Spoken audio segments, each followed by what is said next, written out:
good evening, good morning, good afternoon, wherever you are. We actually made it. I wasn't sure if the server is going to be up on time, but it ended up to be perfect, like right before 5 p.m. So here we are. Alright, guys. Uh, I'm gonna get busy soon, as in I won't be able to like stream around this hour anymore. From today onwards. Maybe on my off days I'll be able to. Shouldn't be a problem. But starting tomorrow, I'm starting a new job and it's going to take up a bit of my time. And yeah, I think I'll probably be doing a lot more like evening streams. I think so. Um, just to celebrate me. I'm going off to work tomorrow. I'm also trying to ease my anxiety about the whole fucking thing. Uh, I'm gonna read because that's what calms me down the most. Um, alright, guys. Okay, no joke. It's been difficult, okay? And I would like to take this time to thank all of you who has been following me, with either you are on YouTube or you are on Twitch. I would like to thank all of you for your support in the past 3 years. Uh, I wish that I had streamed a lot more during this time, this past 3 years, but it's difficult. Okay, I have a lot of excuses, but I'm not gonna list all of them here. But anyway, um, I do have a reclear um, scheduled at 9, which is about 3 hours from now. Sorry, 4 hours from now. So I'm gonna try my best to read part 3 to you guys today, and only part 3 of Kazuo Ishiguro's Klara and the Sun, because part 3 is pretty long. Um, Part 4 is the longest part, and I'm not sure, like, it's gonna be part 3, part 4, and then part 5 and part 6 together. So in total there will be 4 streams for Klara and the Sun, and part 3 alone is quite long, but not as long as part 4. Part 4 is I'm not even sure when am I going to be able to uh, stream reading part 4 to you guys next. I can't promise anything, but I'll try my best, okay? Probably next Tuesday around this time should be okay, I think. Yeah. If not, it would be like in the evenings on in the evening on Friday or something. I'll see how it goes. We'll see. Um, Usually I don't like to read after I'm like eaten or like full, because it makes me feel like I need to burp all the time. Not great when you have to read. Therefore, yeah, I don't think. I think if the next stream should be next Thursday. I think it should be nice. And every Thursday stream should be okay around this time, 5. Yeah. Alright, without further ado, I think we should start. I don't wanna bramble for too long. Let's do it, guys. Um, Lip balm, always. Don't forget lip balm, because yeah, lips do get very dry when you're reading a lot. Anyway, how are you guys? I hope you guys are having a better day than I am right now. I'm having a lot of like anxiety. Breathe, breathe. Anyways, let's go. Let's do it. Alright, come on, let's go. Sip of tea.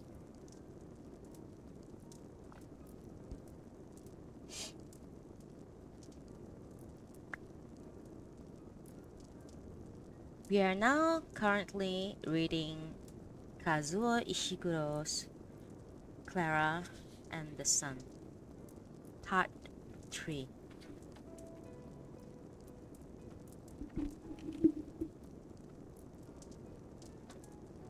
the shadows of the Morgan Falls strip might be gone by the next morning, but I was disappointed, and Josie's cold manner continued for a long time afterwards. Even more puzzling was the change in Morgan's Falls made to the mother's manner.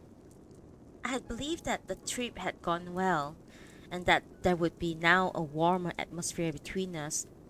But the mother, just like Josie, became more distant, and if she encountered me in the hallway or on the landing, she would no longer greet me in the way she had done before.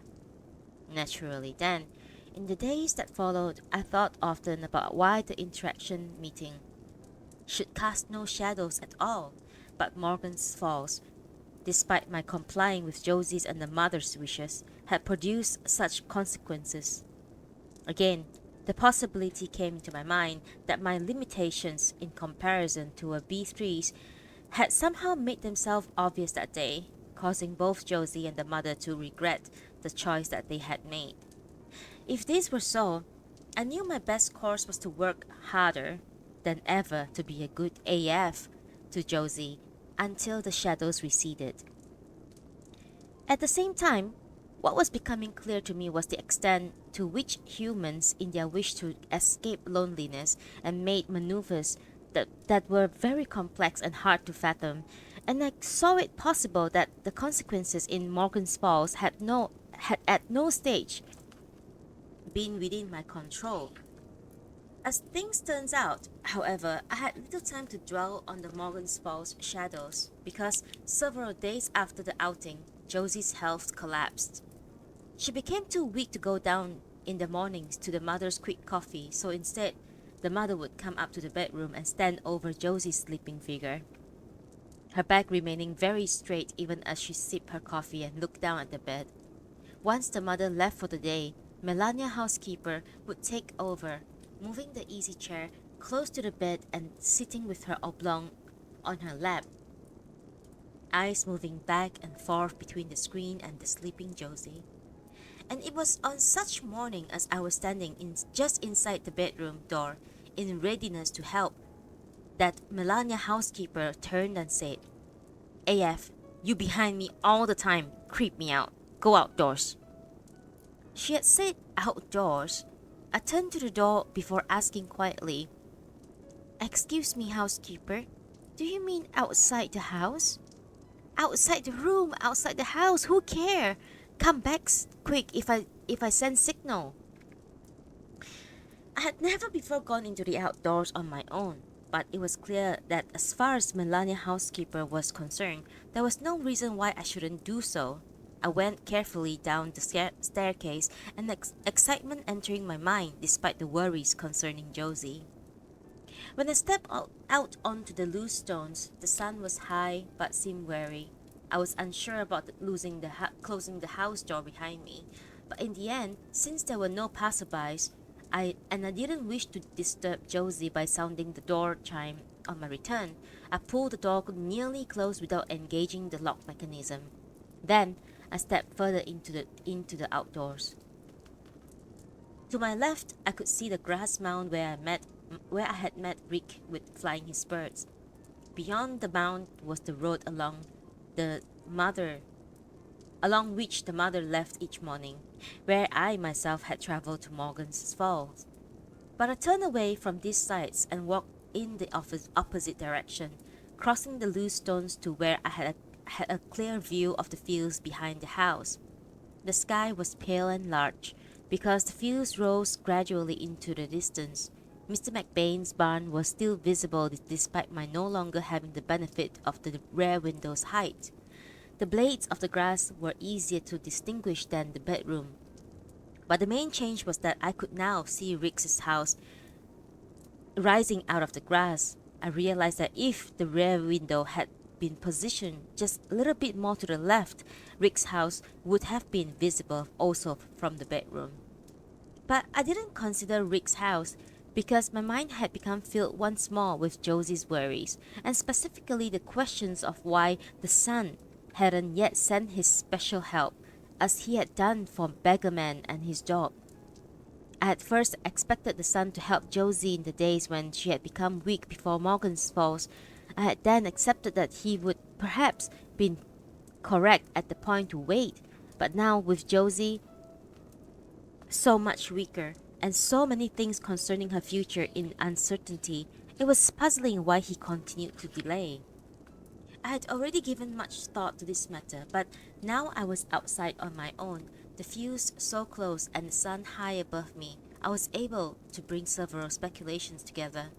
I could understand that for all his kindness, the sun was very busy, and there were many people besides Josie who required his attention, and even the sun could be expected to miss individuals' cases like Josie, especially if she appeared well looked after by a mother, a housekeeper, and an AF.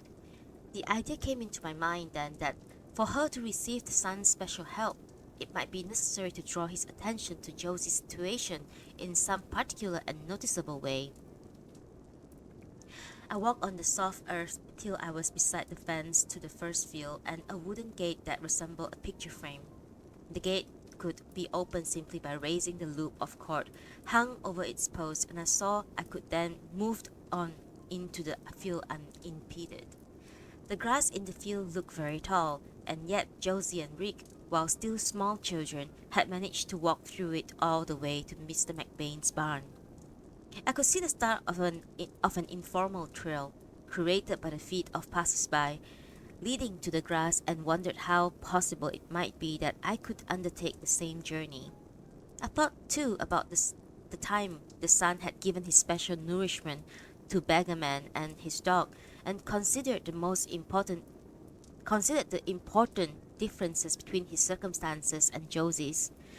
For one thing, many passers-by had known the beggarman, and when he had become weak, he had done so in a busy street, visible to the taxi drivers and runners. Any of these people might have drawn the son's attention to his condition and that of his dog. Even more significantly, I remembered what had been happening not long before the son, given his special nourishment to the beggarman. The cootings machines had been making its awful pollution, obliging even the sun to retreat for a time. And it had been during the fresh new era of the dreadful machine had gone away that the sun, relieved and full of happiness, had given his special help. I remained for a time in front of the picture frame gate, watching the grass lean one way, then to the other, wondering what other trails might be hidden within it, and how I might help to rescue Josie from her sickness. But I wasn't yet used to being outdoors alone and could sense disorientation starting to set in, so I turned from the fields and made my way back to the house.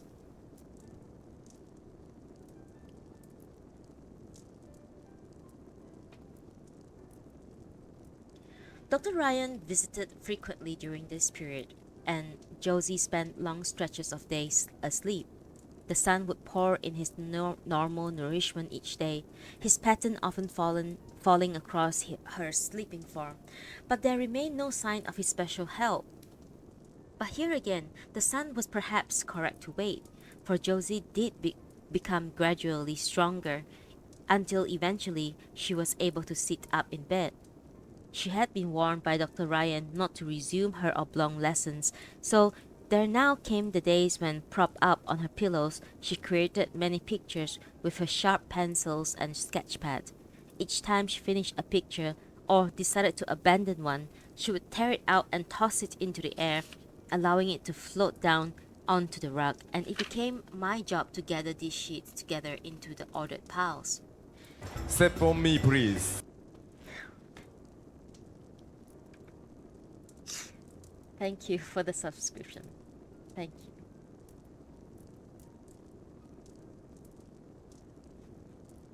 I forgot.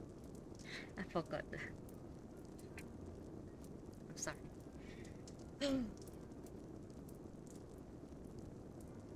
Thank you for the subscription, my bros. As Dr. Ryan came less, Rick visited more. Melania, housekeeper, had always been wary of Rick, but even she could see how much his visits raised Josie's spirit. so she allowed the visits, though insisting they last no more than 30 minutes.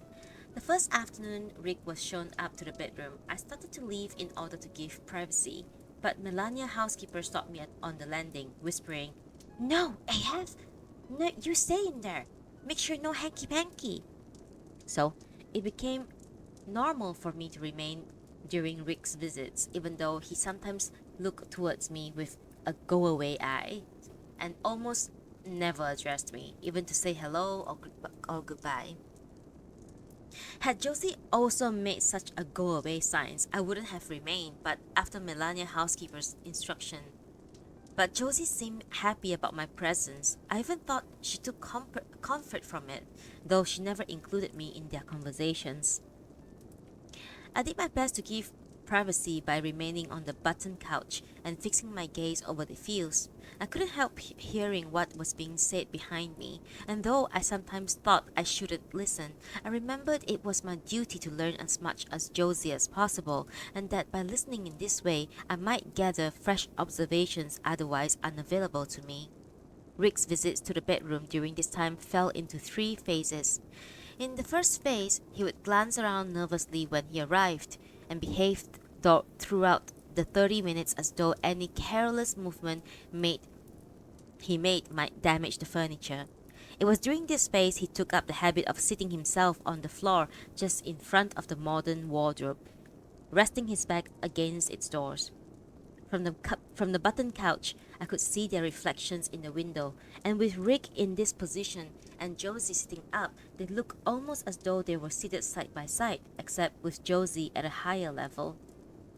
Throughout the first phase, there was a gentle atmosphere, and the 30 minutes often passed with nothing much of substance being said. The children would often share memories from when they were younger and make jokes about them.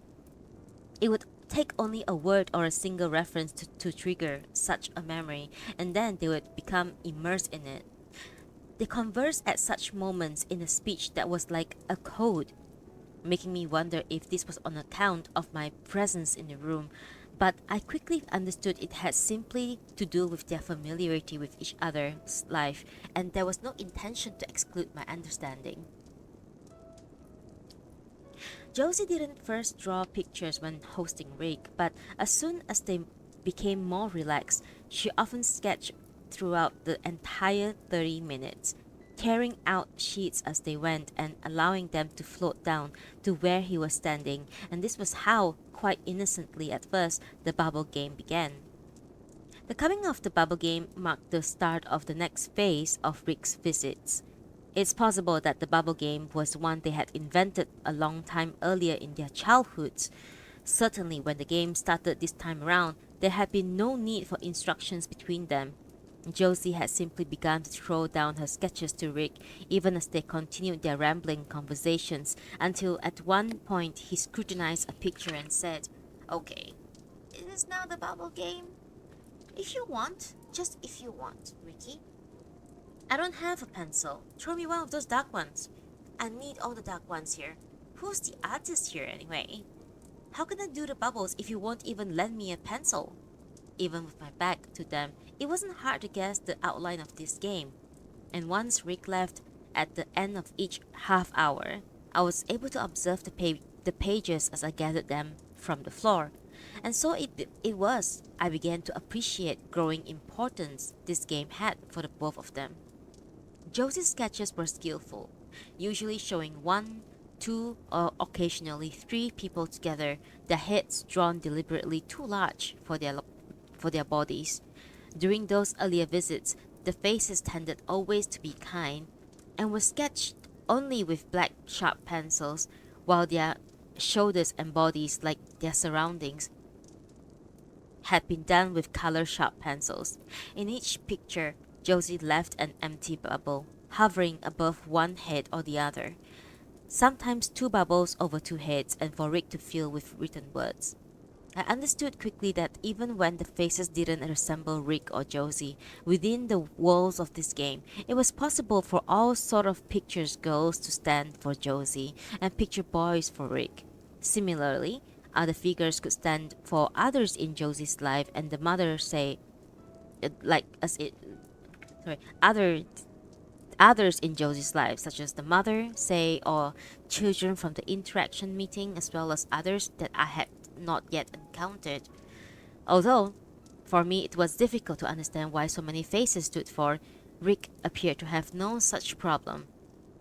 He never asked for clarifications concerning the drawings that fluttered down to him, and would write his words into the bubble without any hesitation. I soon understood that the words Rick wrote inside the bubbles represented thoughts, sometimes the speech of the picture people, and that as such his task carried some danger. From the start, I worried that something Josie drew or something Rick wrote would bring tension, but during this phase, the bubble game seemed to result only in the enjoyment and reminiscence, and I would see them reflected in the glass, laughing and pointing forefingers at each other. Had they concentrated solely on their game as they played it, if they had kept their conversation focused just on the pictures, perhaps the tensions wouldn't have leaked in. But as Josie continued to sketch and Rick to fill in the bubbles, they began to converse about topics unrelated to the pictures. One sunny afternoon, with the sun's pattern touching Rick's feet where he sat against the modern wardrobe, Josie said, "You know, Ricky, I'm wondering if you are getting jealous, the way you always keep asking about this portrait." "I don't understand. You mean you're doing an actual portrait of me up there?" "No, Ricky. I mean the way you keep bringing up my portrait, the one this guy's doing of me up in the city." "Oh, Dad." "Well, I did mention it once, I suppose. That's hardly bringing it up all the time." "You keep bringing it up twice just yesterday." Rick's writing hand paused, and he didn't look up. "I suppose I'm curious, but how can anyone get jealous about your portrait getting done?" "Seems dumb, but you definitely sound that way." For the next few moments, they were silent, getting on with their respective tasks. Then Rick said, "I wouldn't say I'm jealous. I'm concerned.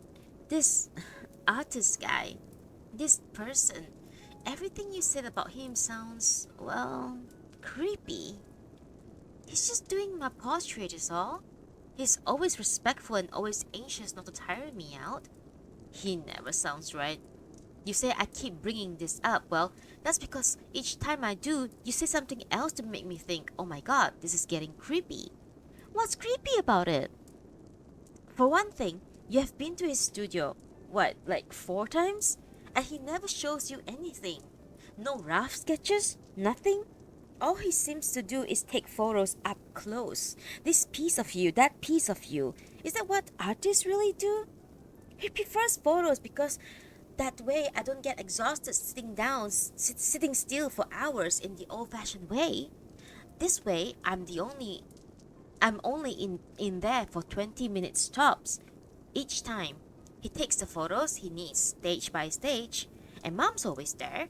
Look, why would my mom hire some pervert to do my portrait?" Rick didn't respond. Then Josie went on.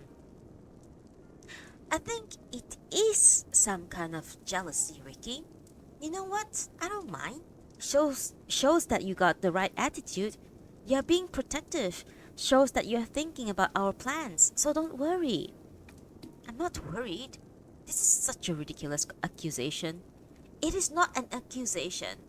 I'm not saying like it's sexual or anything, but I'm saying is that this portrait is just a part of the big world out there, and you're worried it could get in our way. When I say you might be jealous, I'm just meaning in that sense." "Fair enough." Their plan, though frequently mentioned, was rarely discussed in detail. Nevertheless, it was during this still gentle phase of the visits that I began to gather together their various remarks about it into a coherent observation. I came to understand that the plan wasn't anything they had built carefully, but more of a vague wish connected to their future. I realized too the significance of this plan for my own aims, that as the future unfolded, even if the mother, Melania housekeeper, and I could remain near her at all times, without the plan, Josie might still not keep away loneliness. Hello, Ando! Sorry, I will finish reading that before I take a quick pause to address you. Hope you don't mind. Thank you for dropping by. I hope you're still here. Welcome, guys. Welcome to my stream. Welcome to my video. It will be up on YouTube as soon as possible. Where do I get? Alright, let's continue. Then there came a point when the bubble game stopped bringing laughter and brought instead fear and uncertainty. In my mind today, this marks the third and the last phase of those visits Rick made at the time. It's hard now to establish which of them first altered the mood. In the earlier phases, Josie's sketches were often created purposely to bring back amusing or happy incidents they had shared in the past. This was one reason Rick was able to fill the bubbles quickly and with little hesitations. But there now came a change in Rick's reaction when the sheets floated down to him. Increasingly, he would stare at them for long moments, sigh or frown, and then he wrote his words. He would do so slowly and with more concentration, often not replying to anything Josie said until he finished. And Josie's responses, once Rick had passed the sheets back up to her, became hard to predict. She might study a sheet with blank eyes before placing it amidst her bedclothes without a comment. Or sometimes she would flick a completely sheet back onto the floor, this time to a spot beyond Rick's reach. Every now and then, the mood might return to the way it was before, and they would laugh or argue in a friendly way.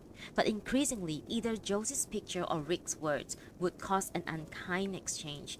Even so, a comfortable atmosphere would usually have returned by the time Melania housekeeper called up at the end of the 30 minutes.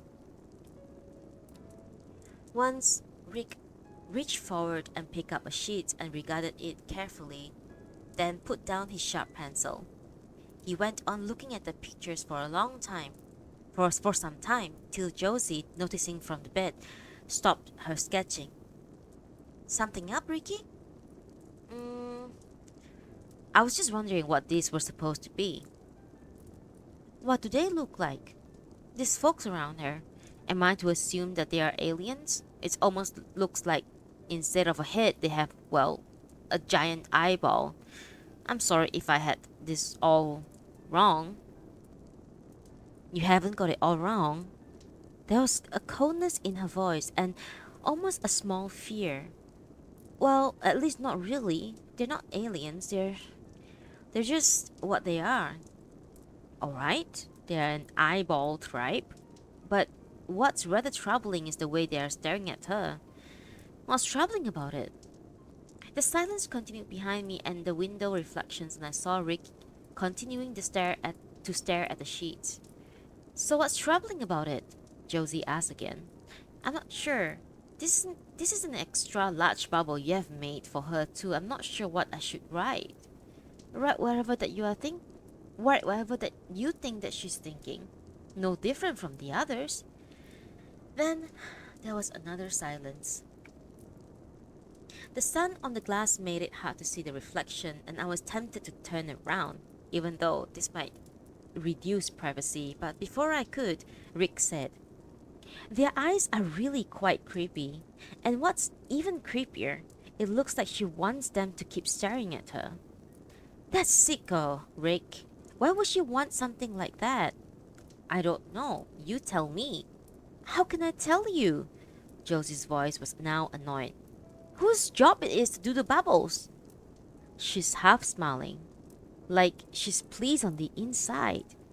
No, Ricky, that's wrong. That's just sick. I'm sorry, I must be misinterpreting. Misinterpreting, right? So hurry up and do her bubble. The next one here, nearly finished. Rick, you there? Perhaps I might pass on this one. Oh, come on! The sun had retreated now, and I could see Rick in the glass tossing the sheet gently onto the floor to join the untidy pile accumulating closer to Josie's bed. I'm disappointed, Rick. Then don't draw pictures like that one. There was another silence. I could see Josie on the bed pretending to be absorbed in her next sketch. I could no longer see Rick very well in the reflection, but I knew he had remained quite still against the modern wardrobe and was staring past me out the rear window. Skip disappearing.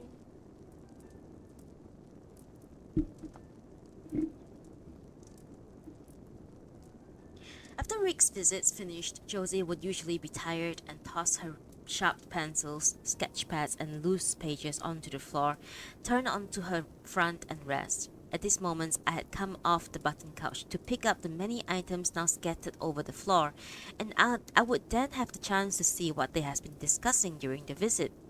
Josie, even with her cheeks pressed into the pillow, wouldn't actually be asleep, and often she would continue to make remarks with her eyes closed.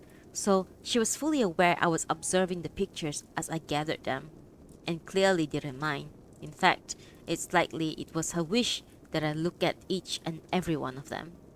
Once, while performing this tidying, I happened to pick up a sheet, and though I glanced at it only fleetingly, established straight away that the two main faces in the picture were supposed to represent Missy and the long-armed girl from the interaction meeting. There were, of course, various inaccuracies, but Josie's intention was obvious. The sisters were at the front of the picture with unkind expressions, while other less finished faces crowded around them.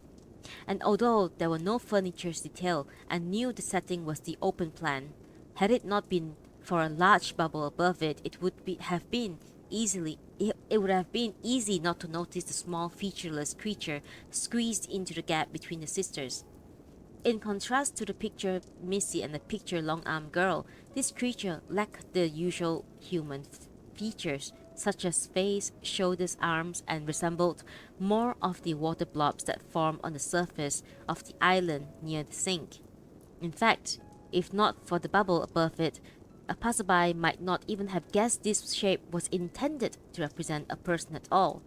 The sisters were ignoring the water blob person completely, despite the person's closeness. Inside the bubble, Rick had written, "The smart kids think I have no shape, but I do. I'm just keeping it hidden because who wants to see them? Because who wants them to see?" Although I only glimpsed this picture for a second, Josie knew I had taken it in and said from the bed in a sleepy voice, "Don't you think that's a weird thing for him to write?" When I gave a small laugh and carried on tidying, she went on, "Do you suppose he thinks that I meant that to be him? The little guy with the two in between the two nasties? Do you suppose that's why he filled the bubble that way?" "It's possible. But you don't think so, do you, Klara?" Then she said, "Klara, you listening? Come on. Can we have a comment here? It's perhaps more likely he assumed the small person was Josie." She said nothing else while I ordered the various sheets into piles and placed them with the previous one in a small space beneath the dressing table. I thought she had fallen asleep when she suddenly said, "What makes you say that?" "It's only an estimate. I think Rick thought the small person was Josie, and I believe Rick was trying to be kind." "Kind? What? Why is that being kind?" "I believe Rick worries about Josie, how she sometimes appears to change in different situations. But in this picture, Rick is being kind because she's suggesting Josie is being clever to protect herself and isn't really changing. So what if I sometimes want to act different? Who wants to be the same all the time? The trouble with Rick is he always gets accusing when I'm any way he doesn't like. It's because he wants me to stay the way I was when we were small kids. I don't really think that's what Rick wishes." "Then what's all this? All this no shape hiding stuff? I don't see what's kind about it. That's Rick's problem. He doesn't want to grow up. At least his mother doesn't want him to, and he goes along with it. The idea is he lives with his mom forever and ever. How is that going to help our plan? Anytime I show any signs of trying to grow up, he gets sulky. I said nothing to this, and Josie continued to lie there with her eyes closed. She did fall asleep then, but just before she did, she said quietly, Maybe, maybe he did mean it to be kind. I wonder if Josie would bring up this particular picture and the words inside the bubble during Rick's next visit. But she didn't, and I realized there was a kind of rule between them not to talk directly about any of the pictures or bubbles words once they had been completed. Perhaps such an understanding was necessary in allowing them to draw and write freely. Even so, as I have said, I considered from the start that their bubble game was filled with danger, and it was what brought about the sudden end to Rick's 30 minutes visit. It's getting intense.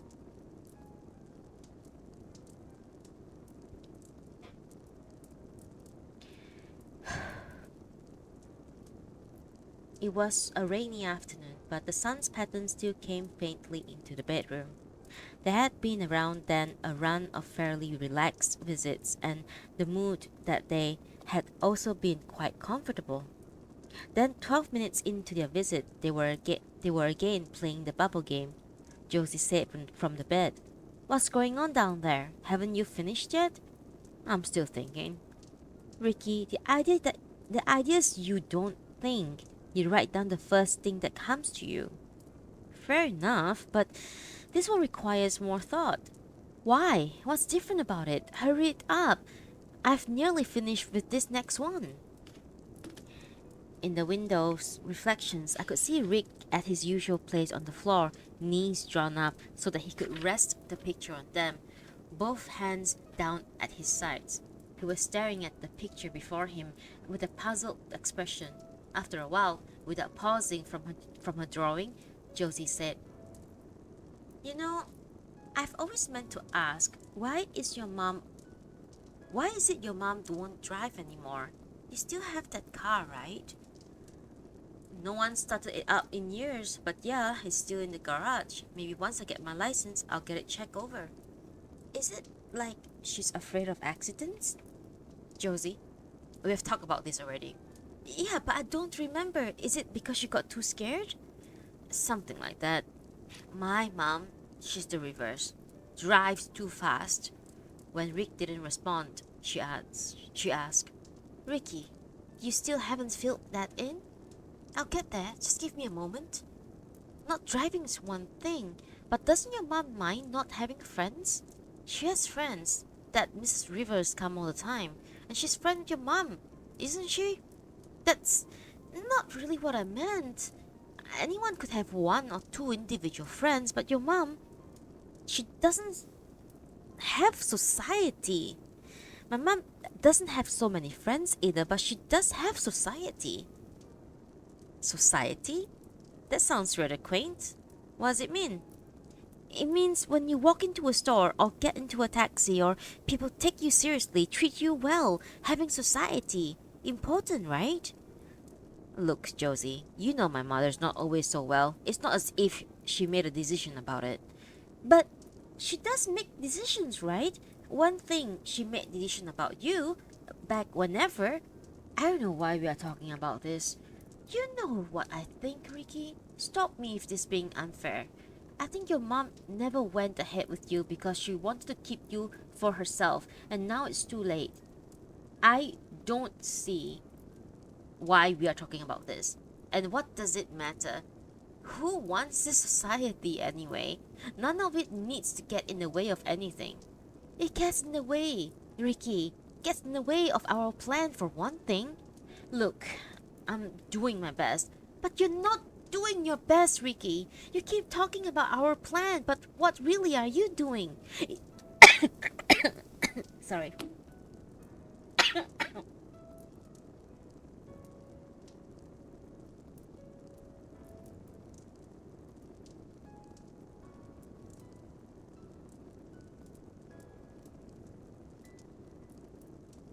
gosh.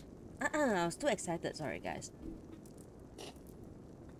I cannot do dialogue scenes properly because it's difficult. Okay.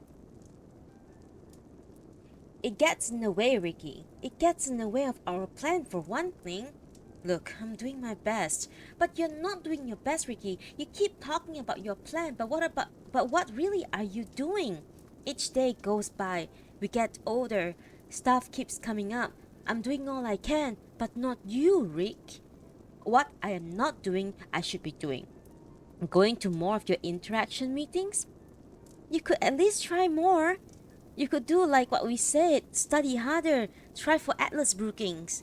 What's the point in talking about Atlas Brookings? I don't even have an outside chance. Of course you have a chance, Ricky. You're smart. Even my mom says that you stand a chance. A theoretical sorry, a theoretical chance. A theoretical chance. Atlas Brookings may make a big thing of it, but it's less than 2%, that's all. Their intake of unlifteds is less than 2%. But you're smarter than any of the other unlifteds trying to get in. So why won't you go for it? I'll tell you, it's because your mom wants you to stay with her forever. She doesn't want you going out there and turning into a real adult. Hey, are you still not finished down there? The next one's ready. Rick was silent, gazing at the picture. Josie, despite her announcement, continued to add to her picture. Anyway, she went on. How is this going to work? Our plan, I mean. How is it going to work if I've got society and you haven't? My mom drives too fast, but at least she has got courage. It goes wrong with Sal, but even after that she finds the courage to go ahead with me all over again. That takes courage, right? Rick suddenly leaned forward and started writing on the picture. He often used a magazine to press on, but this time I could see the page was directly against his thigh and starting to wrinkle. But he went on writing quickly, then stood up, dropping his sharp pencil on the floor. Rather than hand the picture over to Josie,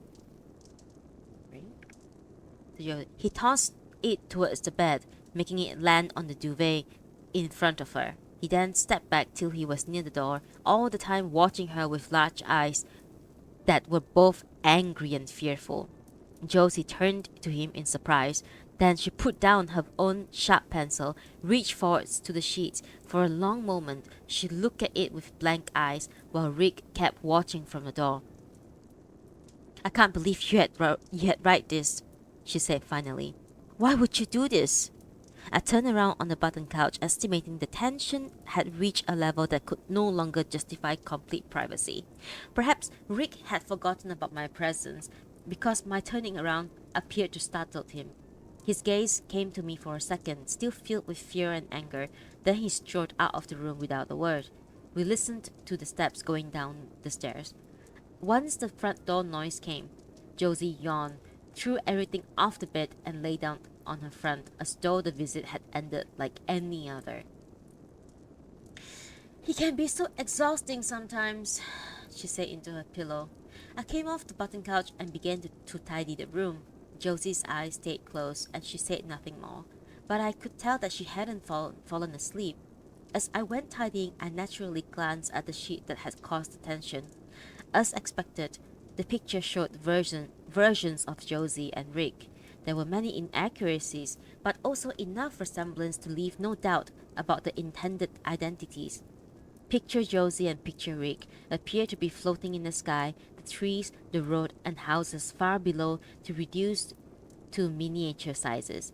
Behind them, one section of the sky were 7 birds flying in formation. Picture Josie was holding up with 2 hands a much larger bird, offering it as a special gift to Picture Rick.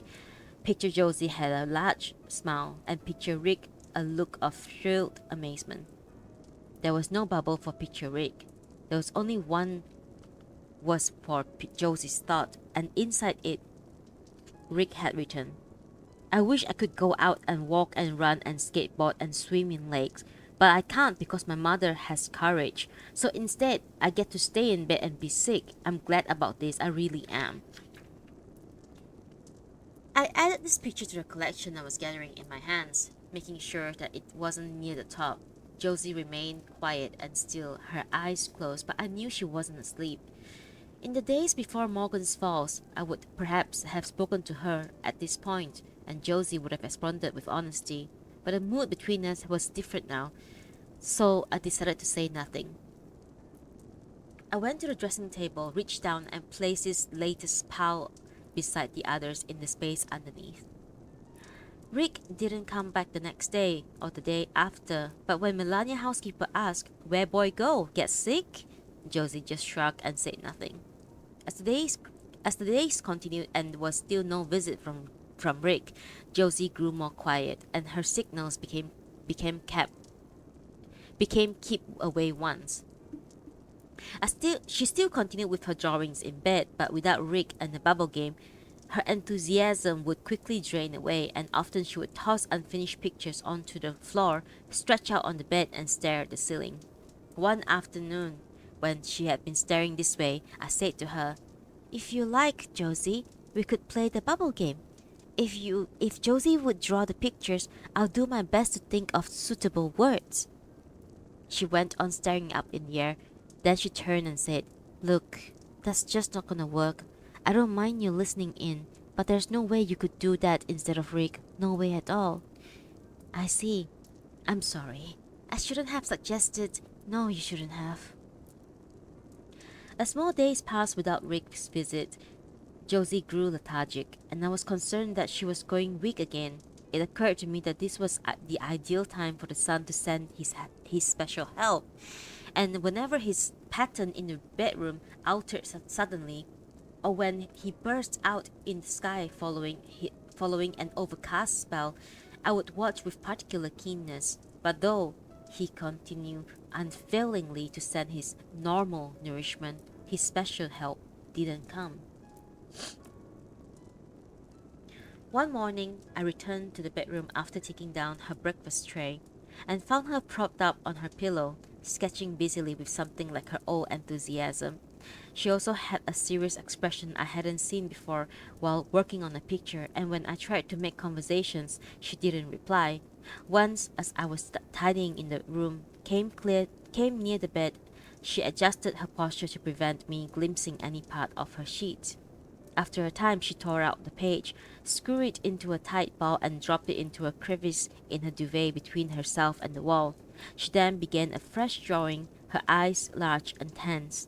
I sat on the button couch, this time facing towards her so she would know I was ready to converse whenever she wished to do so. After almost an hour, she put down her sharp pencil and stared at her picture for some time. "Klara, see down there, the bottom left drawer? Could you get me an envelope?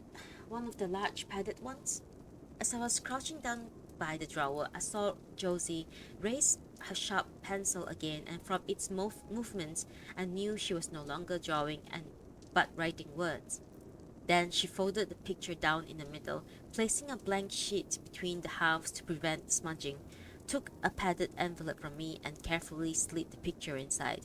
Peeling off the thin paper tape, she sealed the envelope, pressing its edge to make sure. "Glad that's done," she said, turning the envelope in her hands as though it brought her comfort to do so. But I began to move away from the bed. She suddenly held it towards me. "Would you put this in the same drawer you found the envelope, lower left?" "Of course." I took it from her, but didn't immediately go to the drawer. Instead, I stood in the middle of the room, holding the envelope. Look at her. "I wonder if this picture is a special gift from Josie to Rick." "What makes you say that?" "It was just an estimate." "Well, your estimate's right. I wanted it to be for Rick, for when he comes here next." There was a silence while she watched me, and I was uncertain if she was simply impatient for me to place the envelope in the drawer as she requested, or if she was waiting for me to say something more about Rick and his visits. In the end, I said, Perhaps he'll come again soon. Perhaps he will. No sign of it though.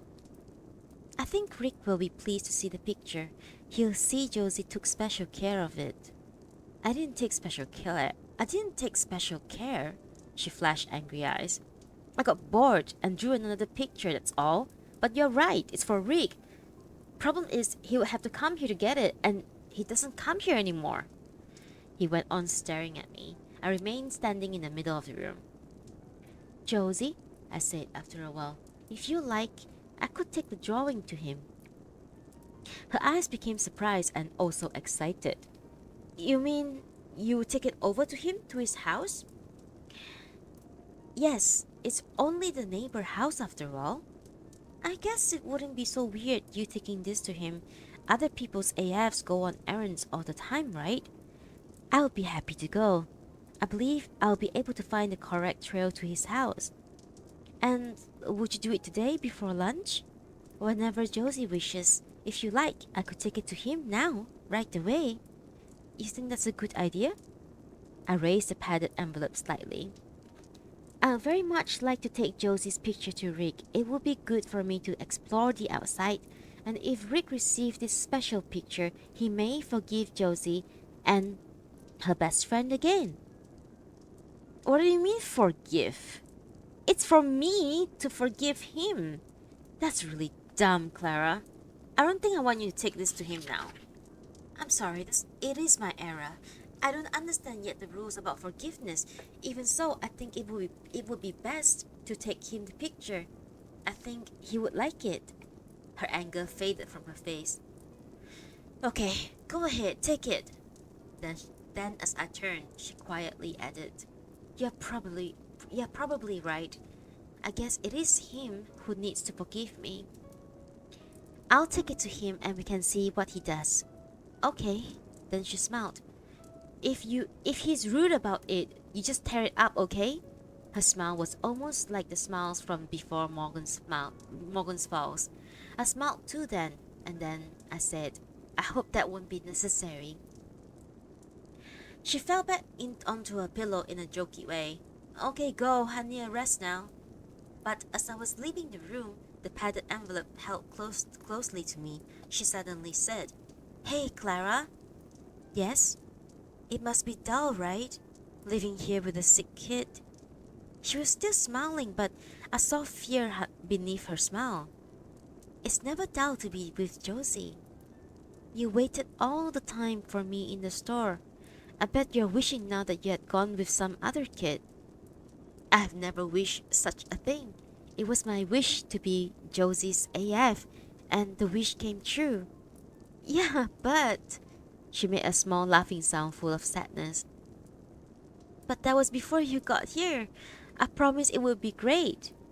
I'm very happy here. I have no wish other than to be Josie's AF. If I get better, we can go outside together all the time. We could go to the city and see my dad. Maybe he could take us to other cities. Those are possibilities for the future. But Josie must know I couldn't have a better home than this, or a better child than Josie. I'm so glad that I waited. That manager allowed me to wait. Josie thought about this, then she smiled again. It was full of kindness with no fear behind it. So we are friends, right? Best friends. Yes, of course. Okay, good. So remember, don't take any shit from Rick. I smiled too then, and held up the padded envelope to show I would take good care of it. Melania's housekeeper expressed no objection to my going alone on an errand to Rick's house. Nevertheless, as I crossed the loose stones towards the picture frame gate, she remained at the door watching me, and only as I stepped into the first fields did she go back inside. I followed the informal trail and the ground soon became hard to predict. One soft step often coming straight after a hard one, the grass came up to my shoulders, and a fear entered my mind that I would lose my bearings. But this part of the field had been divided into orderly boxes, so as I passed from one box into the next, I was able to see clearly those lined up ahead of me. Less helpful was the way the grass frequently sprang across me from one side to the other, but even this I quickly learned to control by holding out an arm. If I had both arms free, I would have made even faster progress, but of course I was holding Josie's envelope in one hand and couldn't risk harming it. Then the tall grass finished around me and I was standing in front of Rick's house. While viewing from a distance, I had already estimated that Rick's house wasn't as high rank as Josie's. Now I could see that many of its white paint boards had become gray, even brown in some places, and there were three windows were and there and three of the windows were dark rectangles with no curtains or blinds behind them. I went up a stairways of planks, each one bending under my tread. Then on a platform constructed from more such planks, this time with gaps between them, through which I could see the muddy ground below. Near the house front door, pushed over to one side, was the refrigerator, its back fully exposed to passers-by, and I saw how spiders had made their homes within the complicated metal bracing. I had paused to observe their delicate cobwebs when the front door opened, though I hadn't pressed any button, and Rick came out onto the platform. "Excuse me," I said quickly. "I didn't wish to take your privacy. I came on an important errand." He didn't seem angry, but said nothing and went on watching me. "AFs often do important errands," I said. "Josie sent me on this one." I raised the envelope. Excitement appeared suddenly in Rick's face and then vanished again. "It's good that you came then," he said. Perhaps he expected me to simply hand him over the envelope and then go away. But I had anticipated this possibility and made no move to offer it to him. We went on standing on the planks like that, facing one another, the wind moving through the gaps. "In that case," he said eventually, "I suppose you ought to come in and be warned. It's not fancy in here." The hallway had a dark wood floor. The hallway had a dark wood floor, and we walked past an open trunk in which items such as broken lamps and single shoes had been placed. Rick led the way into the large room with a wide window looking out over the fields. The furniture wasn't modern and didn't interconnect like that in the open plan. There was a heavy, dark wardrobe, floor rugs with faded patterns, hard and soft chairs in different shapes and sizes. Of the many small pictures on the wall, some were photographs, some drawn by sharp pencils, and here too spiders had made homes in the corners of the frames. And there were books, round-faced clocks, low tables. I could see navigation wouldn't be easy, so selected a spot where the floor was relatively open, went to it, and stood there with my back to the wide window. "Okay, this is where we live," Rick said. "My mother and me." "It is kind of you to allow me in. I was watching you coming from upstairs. I'll need to go back up soon." He gestured with just his eyes towards the ceiling. Then he said with sadness, "I suppose you noticed the smell." "I am not able to smell." "Oh, sorry, I didn't realize. I assumed smell would be an important faculty. I mean for safety, burning, things like that. Perhaps for that reason B3s have been given a limited smell, but I have none." "Well, that's lucky for you just now, because this place still smells, even though I did the hall this morning. Did it over and over and over." Tears had appeared in his eyes, but he went on looking at me. "Rick's mother isn't well? You could say that, though she's not sick in the way Josie's sick. I'd rather not talk about Mom if you don't mind. How's Josie these days?" "I'm afraid she's no better." "Worse?" "Perhaps not worse, but I believe her condition may be a serious one." "That's what I was thinking." He sighed and sat down on a sofa, facing me. So she sent you here on an errand?" "Yes, she wanted me to give you this. She worked especially hard on it." I held out. I held out the sorry. I held out the envelope in such a way that he could receive it while still be sitting on the sofa. But he rose to his feet, even though he had only just sat down, and taking the envelope, opened it carefully. He gazed at the picture for some time, his face on the edge of smiling. Rick and Josie forever, he said, finally. Is that what it says inside the bubble? Oh, I thought you had seen it. Josie put it in the envelope without showing me. He went on looking at it for another moment and then turned the drawing for me to see. It was unlike any I had seen during the bubble games. Much of the sheet was filled with sharp-looking objects, many with angry, protruding points that had become tangled together into an impenetrable mess. Josie had used pencils of many colors to create the mesh, but its overall effect was dark and forbidding. However, a clear, tranquil space had been kept in the lower left-hand corner, where the figures of two small people could be seen, their backs to passers-by, walking away hand in hand. They were too stick-like to be identifiable other than a boy and a girl, but they seemed happy and lacking worries. There was bubble just above them, but because it was without the usual tail or bubble dots, the words inside seemed more like a poster slogan or taxi door ad than the thoughts from either person's mind. So what do you think? He asked. It's very nice. I think it's a kind picture. Yes, I suppose it is a kind message. Suddenly, music and electronic voices came loudly from upstairs, and annoyance appeared in Rick's face. He rushed out of the room, still holding Josie's picture. Mom! He shouted in the hall. Mom, for God's sake, turn that down, please! A voice from upstairs said something, then Rick called up more gently. I'll come up in a minute. Now please turn it down. The electronic sound grew quieter, and when Rick came back into the large room, he was again looking at Josie's picture. Yes, it is a kind picture. Say thanks to Josie for me. I think Josie was hoping Rick would come in person to say thank you. His smile faded. But it's not that simple, is it? He said. You're always there taking it all in, so you know as well as I do the way she keeps getting at me. There's no reason a person has to take all that. She pushes it too far. Then thinks that it can be fixed with a nice picture. Send an AF over with it. Well, she has to understand. Things aren't always that easily fixed. If Rick came to visit once more, I believe Josie may wish to apologize. Really?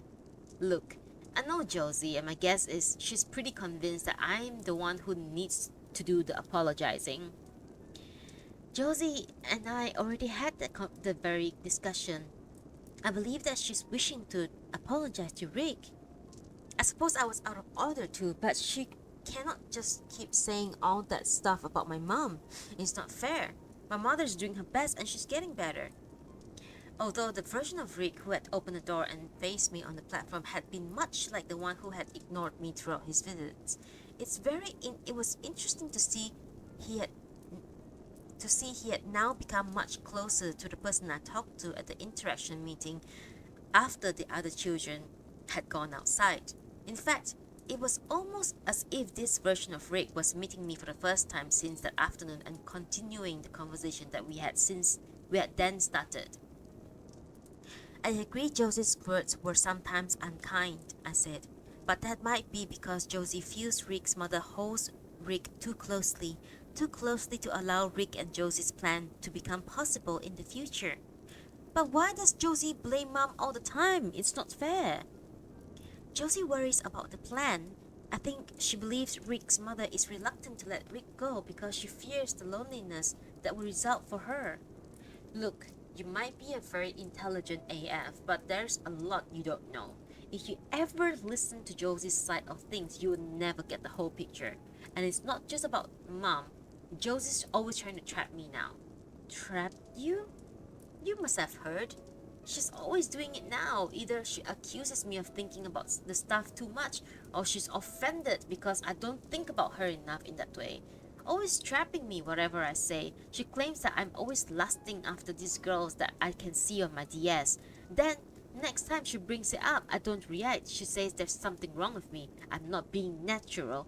She keeps talking about how we knew each other too well when we were children, so the whole sex thing might not even work with us. Whatever I try to say or do, it's wrong and I get trapped. And the way she goes on about mom, it goes too far. Plan or no plan, that's just not fair. He sat down again, the sun's pattern falling across him. He placed Josie's drawing carefully on the sofa space beside him, and though the sheets was face down, kept staring at it. Anyway, he said quietly, Josie's ill now. None of this our plan. None of it will count if she doesn't get better soon. And the way it's going, I don't know what to think of these days. He looked up at me. Look, Klara, you're supposed to be super intelligent. So, what's your estimate? How ill is Josie? I believe, as I've said, that Josie's illness is serious. It's possible that she could become so weak she will have to pass away just as her sister did. But I believe there's a way for her to become well again, but the adults haven't yet considered. I believe so also that the situation is now urgent and that we cannot keep waiting. Even if it seems rude and taking privacy, it's perhaps time to be active. I came here today, of course, because of my important errand, but I was also hoping Rick would give me some useful advice. You are super intelligent and I'm an idiot kid who hasn't been lifted. But okay, if you want, I'll try and give you advice. Fire away. I wish to go across the fields to Mr. McBain's barn. I think Rick has been there at least once. Josie told me about it. You mean the barn over there? We did go there once when we were pretty young still before she got ill. I've I've been there other times since, just on my own. It's nothing special. A place to sit in the shade if you happen to be taking a walk out there. How's that going to help, Josie? I shouldn't confide just now in case it's necessarily a secret. I may even be taking things too far simply by going to Mr. McBain's barn, but I feel I must now try. You mean to speak to Mr. McBain? About Josie's health? You'd be lucky to run into him out there. He lives 5 miles away from his main spread, hardly ever comes around here these days. It wasn't Mr. McBain I wished to talk to, but please, I mustn't confide or will risk the special help Josie may yet receive. All I wish from Rick is some useful advice. I turn myself until we are both looking out the wide window. Please tell me, is there an informal trail through the grass that will take me to the barn, like the one that brought me here to Rick's house? He rose to his feet and walked to the window. There's a path of sorts. It's easier some days than the others. As you said yourself, it's informal. No one keeps it specially cleared or anything. Sometimes you go that way and everything overgrown, but if one's path blocked or soaked, you can usually find another. There's always some way through, even in the winter. He was suddenly looking me up and down, as if regarding me in earnest for the first time. I don't know much about AFs, so I don't know how hard it is for you. If you want, I could come with you. If it's really just going to help Josie, though we're not speaking right now, I'll be pleased to help. That's very kind of you, Rick, but I think I'd better go alone. As I say, there's a possibility. Oh God. Rick suddenly turned and moved towards the door. I had already been aware of the footsteps moving within the building, but now they were in the hallway. Then Miss Helen, though I didn't yet know her name, came into the room. Her gaze moved all around her, but she appeared not to notice me. She had a light coat around her shoulders, the sort of office workers wear outdoors, into which she hadn't yet put her arms, and she clutched at it to stop it from slipping as she strode down a wooden trunk down the window ledge. Where could it be? How silly of me! She raised the trunk lid and began to go through its content. Mom, what are you looking for? Rick sounded annoyed, as if his mother had broken a rule. He came and stood beside me and we both watched Miss Helen bending over the box. I know, she said. We have a visitor. I'll attend in just a moment. When she straightened her to face us, she was holding a shoe, its companion dangling from it, on a piece of tangled shoelace. I'm sorry. she said, now looking directly at me. I have dreadful manners. Welcome.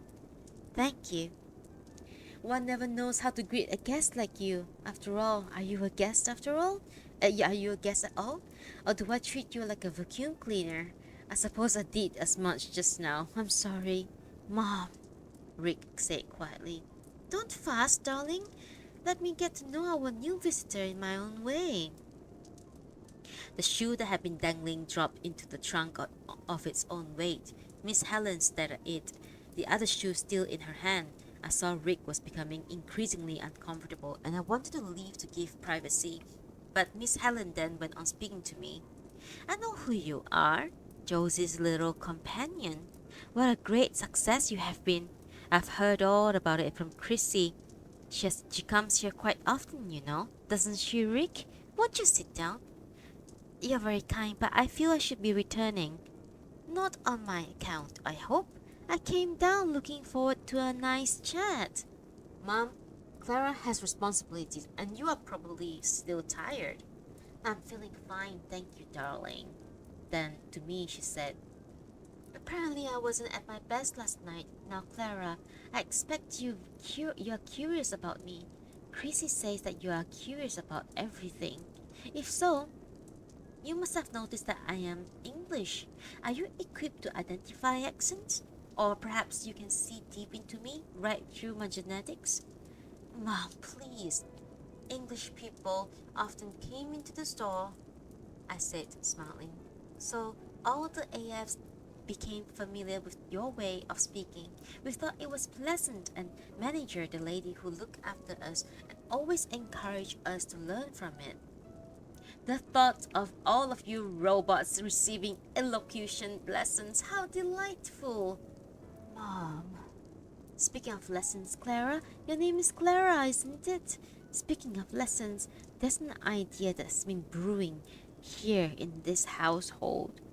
Mom, definitely no. Klara isn't interested in. Let me speak, darling. Here she is in person, so let's seize our chance. I must say, darling, you have developed a tendency these days to rule the roost. It's almost irritating, Klara. Are you willing to listen to our idea? Of course. Rick began to walk away as if to leave the room in disgust, but he stopped at the doorway so that from where I was standing I could see that just a part of his back, the rear of his elbows. I'm not a party of this, he called out, as though to someone in the hallway. Miss Helen smiled at me, and then sat down on the sofa Rick had occupied earlier, and she adjusted her light coat with one hand, and her shoe still in the other. Rick used to go to school, you know. I mean, real old-fashioned ones. It was rather lawless, but he made some nice friends there. Didn't you, dear? I'm not participating. Then why are you still hovering over there like that? You do look odd, darling. Do either leave or stay. Rick didn't move, keeping his back towards us, his shoulder now leaning on the door frame. Well, the long and short of it is that Rick left the school to take up home tutoring like all the smarter children. But then, well, you may already know, things grew complicated. Miss Helen became suddenly silent and stared past my shoulder. I thought she had seen something through the wide window behind me and was about to turn when she said, There's nothing out there, Klara. I was just lost in thoughts, recalling an incident. I get that way sometimes. Rick would tell you. I require someone to give me a little nudge when I get like that. Mom, for God's sake. Where were we? Ah, yes. So the plan was for Rick to become home tutored by screen professors like all the other smart children. But of course, you probably know, it all became complicated. And here we are, darling. Would you like to tell the tale from here? No? Well, that's the long and short of it. Even though Rick was never lifted, there still remains one decent option for him.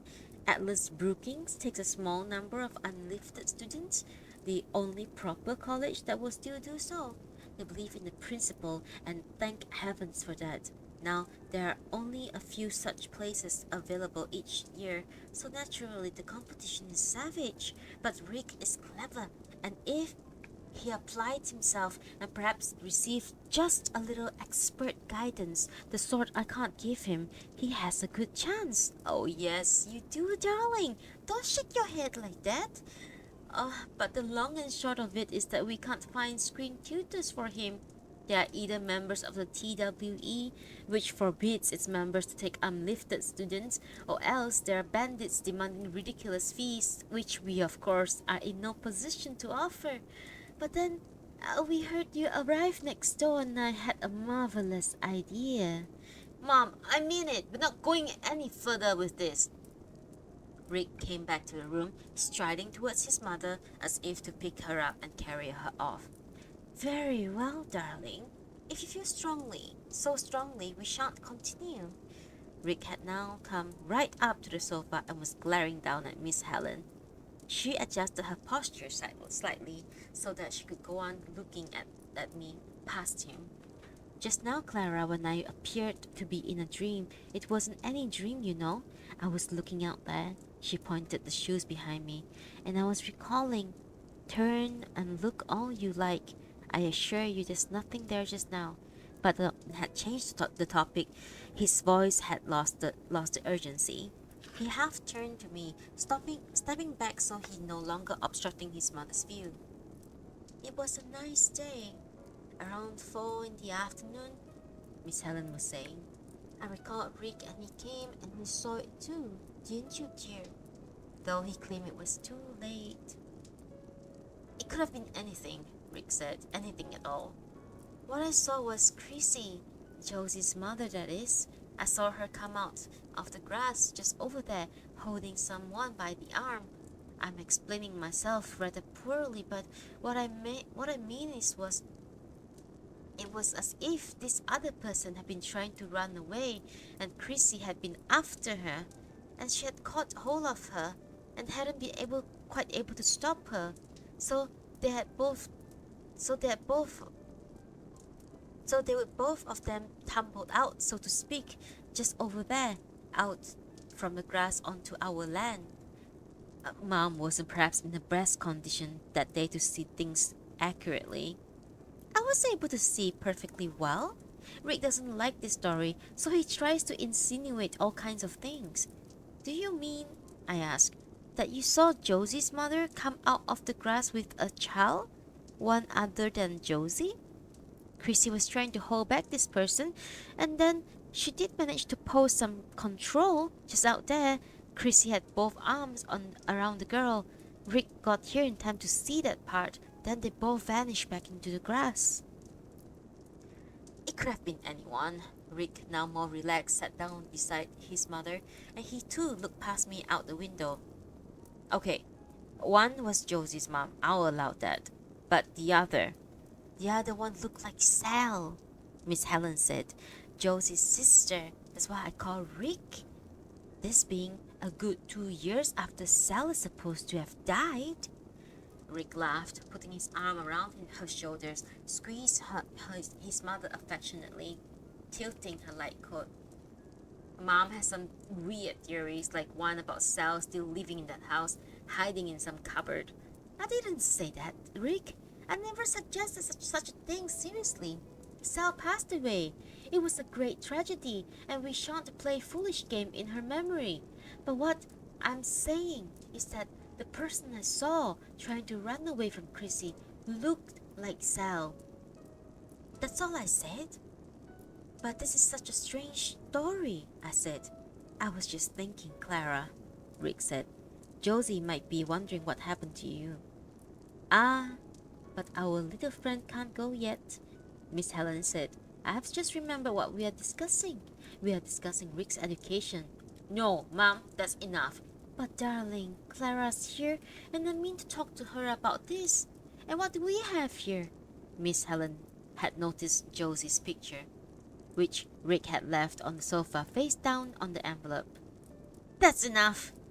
Before Miss Helen could reach it, Rick had snatched up the picture and reasoned quickly. There you go again, darling, trying to rule the roost. You must stop it. With his back to Miss Helen to shield what he was doing, he put Josie's picture back into the envelope with some care.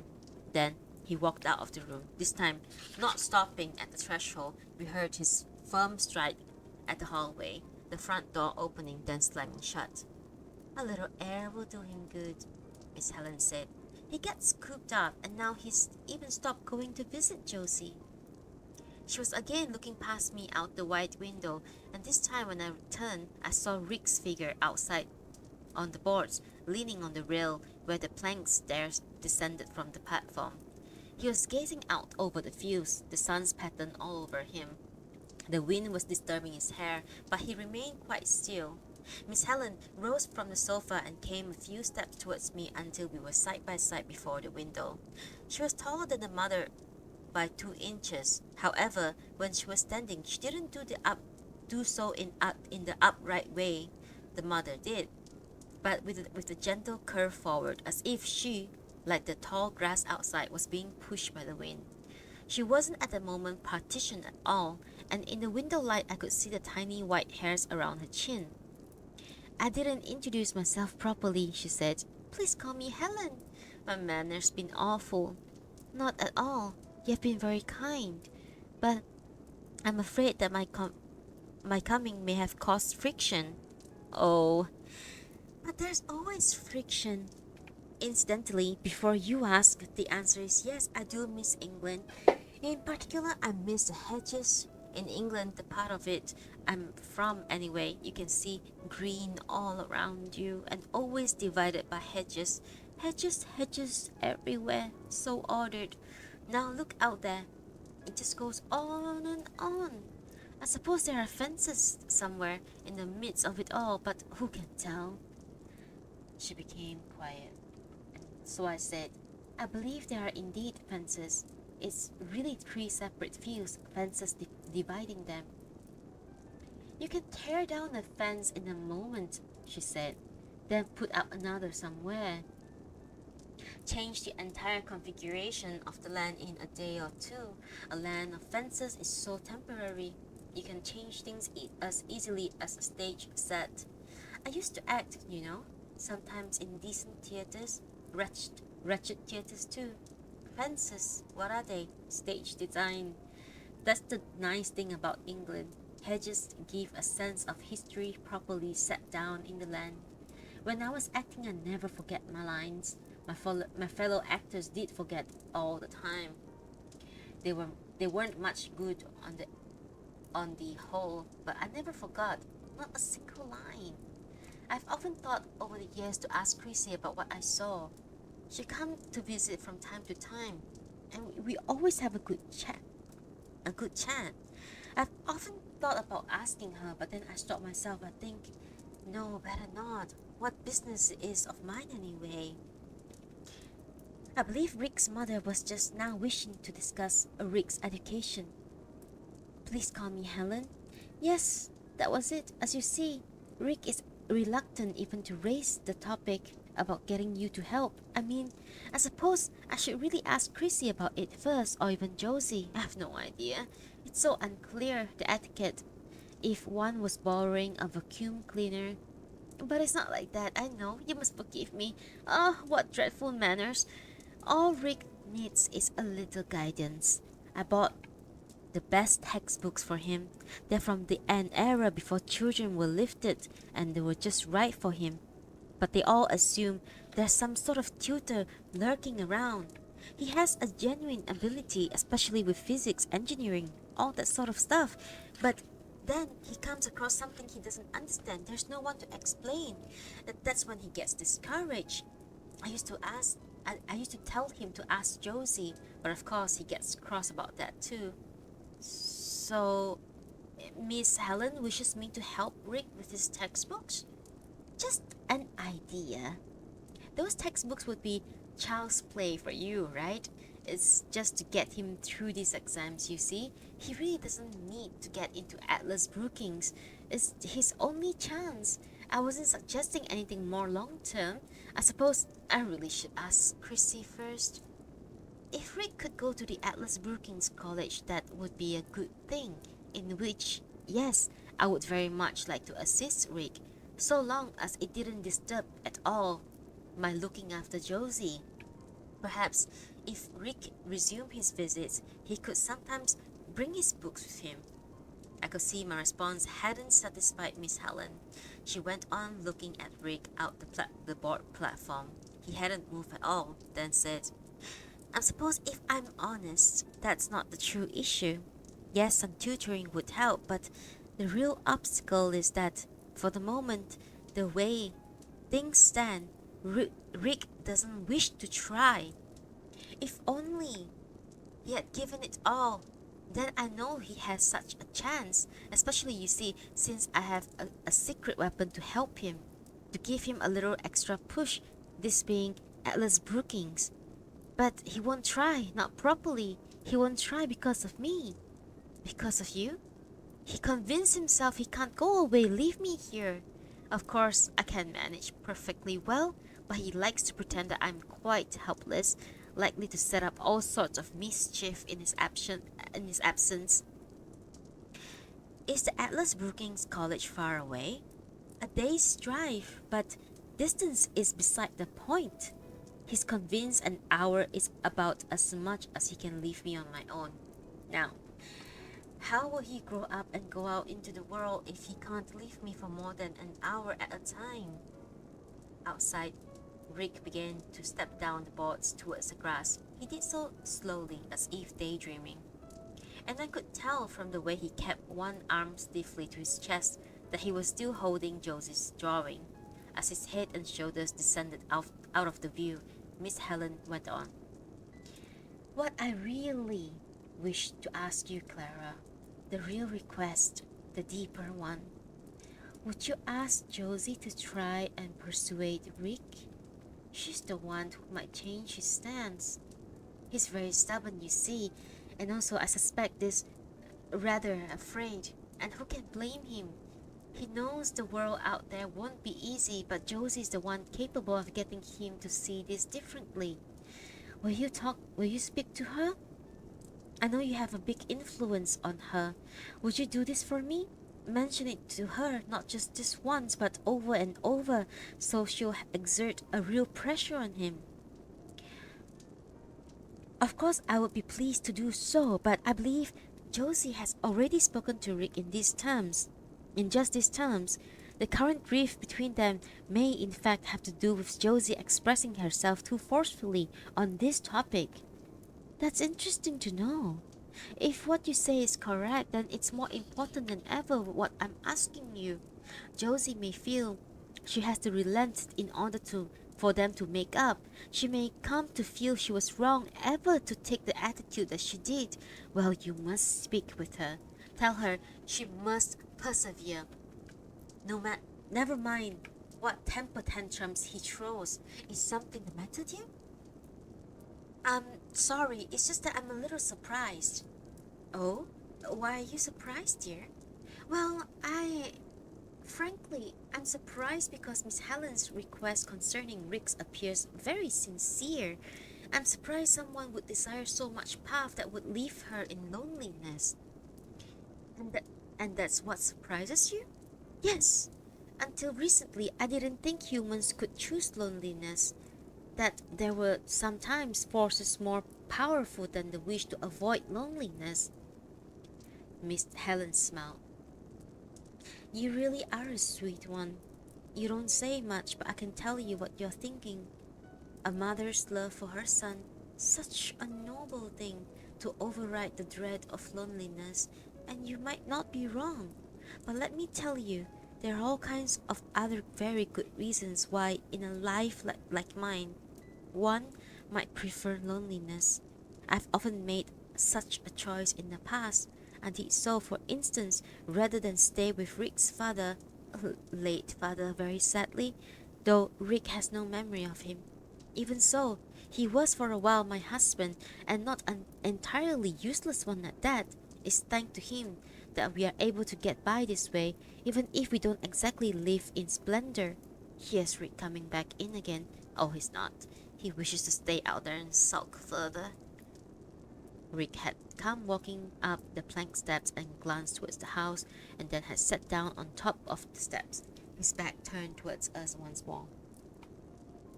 I must return to Josie, I said then. It was very kind of Miss Helen to take me into her confidence. I'll do as you ask and speak with Josie. And speak with her repeatedly. This is Rick's only chance, and as I say, I have a secret weapon, a contact. Perhaps the next time Chrissy takes Josie into the city, perhaps when she next sits for her portrait, Rick and I could cage a ride. Then Rick could meet my secret weapon and hopefully impress him. Chrissy and I have already spoken about it, but all of this is useless until Rick changes his attitude. I understand. Then goodbye. I must go now. When I stepped out onto the platform, I could feel the wind blowing through the gaps of the planks more strongly than before. The fields were no longer divided into the boxes, so I could see a clear single picture all the way to the horizon. Despite the altered angles, Mr. McBain's barn was where I expected it to be, although now a slightly changed shape to the one from Josie's rear window. I walked past the cobweb refrigerator to the top plank where Rick was seated. I thought he might still be angry and ignore me, but he looked up with gentle eyes. I'm sorry if my visit caused friction, I said. Hardly your fault. It often gets like that. We both looked at the fields before us, and I realized after a moment that his gaze, like mine, was on Mr. McBain's barn. You were saying something, he said, before Mom came down. You were saying how you wanted to go out to the barn for some reason. Yes, and it will have to be in the evening. It's essential to time such a trip accurately. And you sure you don't want me to go with you? It's very kind of Rick, but if there are informal trails leading to Mr. McBain's barn, it's best I go alone. It's important I don't take anything for granted. Okay, if you say so. He was squinting at me up. She was squinting up at me, partly on the account of the sun's pattern on his face, but also I realized he was once again studying me carefully, perhaps assessing my ability to make such a journey. Look, he said eventually. I really don't understand what is this about, but if it's going to help Josie to get better, then, well, good luck. Thank you. Now I must return to the house. You know, I've been thinking about it, he said. Perhaps you could tell Josie I really like her picture, that I was grateful, and that if it's okay with her, I would like to come over soon and tell her that myself. Josie will be so happy when she hears. Maybe tomorrow even. Yes, of course. Well then, goodbye. It was a very interesting trip for me. Thank you for your useful advice. See you, Klara. Go carefully. Water?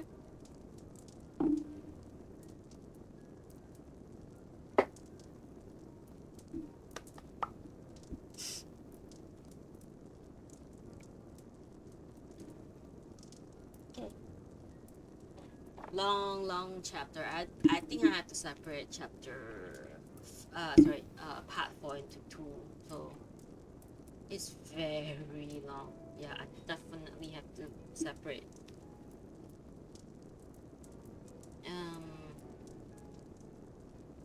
Part 4 into 2.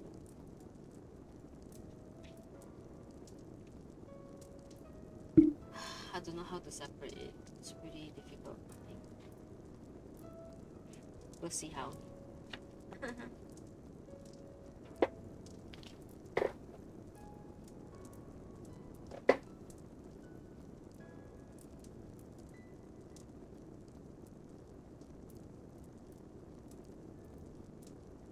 Let's continue. We're currently still reading part 3 of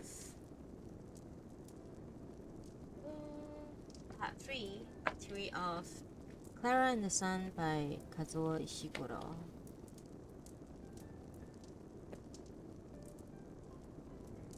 The timing of my journey to Mr. McBain's barn, as I as I had told Rick was crucial, and when I crossed the loose stones towards the picture frame gate for the second time that day, a fear came into my mind that I had miscalculated.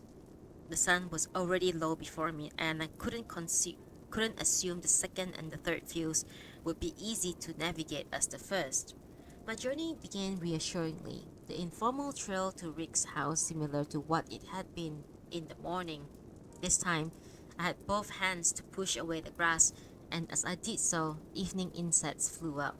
I saw more insects hovering before me in the air, nervously exchanging positions but unwilling to abandon their friendly clusters. My fear of not reaching Mr. McBain's barn in time caused me to only give a brief glance at Rick's house as I passed it, and then I was further along the informal trail beyond any point that I had been. I went through another picture frame gate, then the grass became too tall to see the barn any longer. The field became partitioned into boxes, some larger than the others, and I pressed on, conscious of the contrasting atmosphere between one box and the other. One moment the grass would be soft and yielding, the ground was easy to tread.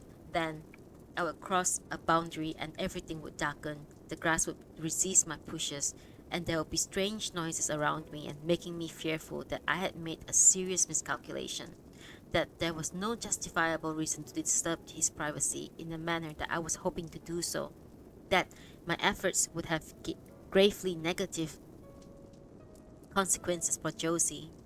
While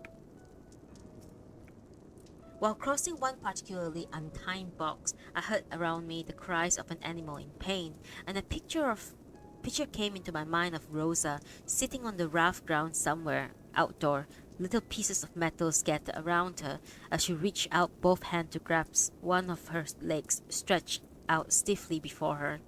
This image was in my mind for only a second, but the animal carried on making its noise, and then I feel the ground collapsing beneath me. I remember the terrible bull on the walk up the Morgan's Falls, and how, all its probability, it had emerged from beneath the ground, and for a brief moment, I even thought the sun wasn't kind at all, and this was the true reason for Josie's worsening condition. Even in this confusion, I was convinced that if I could only pull myself through this kind of box, I would be safe.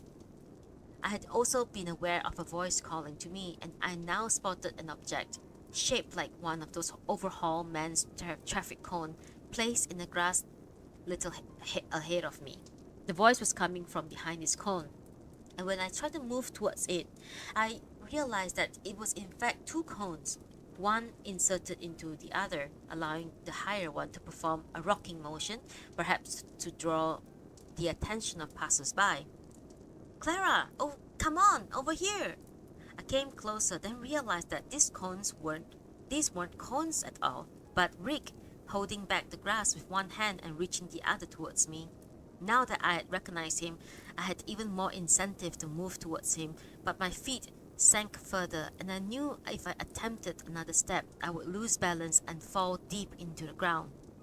I knew too that despite Rick appearing to be within touching distance, he was not in reality. So, because of the fierce border separating our boxes, even so, he continued to reach out towards me, and where his arms crossed into my box, it appeared elongated and bent. Klara, come on! But I accepted now that I would soon fall into the ground, that the sun was angry with me, and perhaps unkind, and that Josie was disappointed in me. I began to lose orientation even as Rick's arms grew longer and more crooked till it touched me. It stopped me from falling, and my feet steadied a little. Okay, Klara, this way. He was guiding, almost carrying me across. Then, as I was in a kind box, the sun's generous pattern over me, and my thoughts found order once more. Thank you for coming to help. I saw you from my window. Are you okay? Yes, everything is fine again. The field posed more problems than I expected. I suppose these little ditches can get tricky. I have to say, from up there, you look like one of those flies that buzz around blindly on the window pane. But that's unkind, I'm sorry. I smiled and said, I feel so foolish.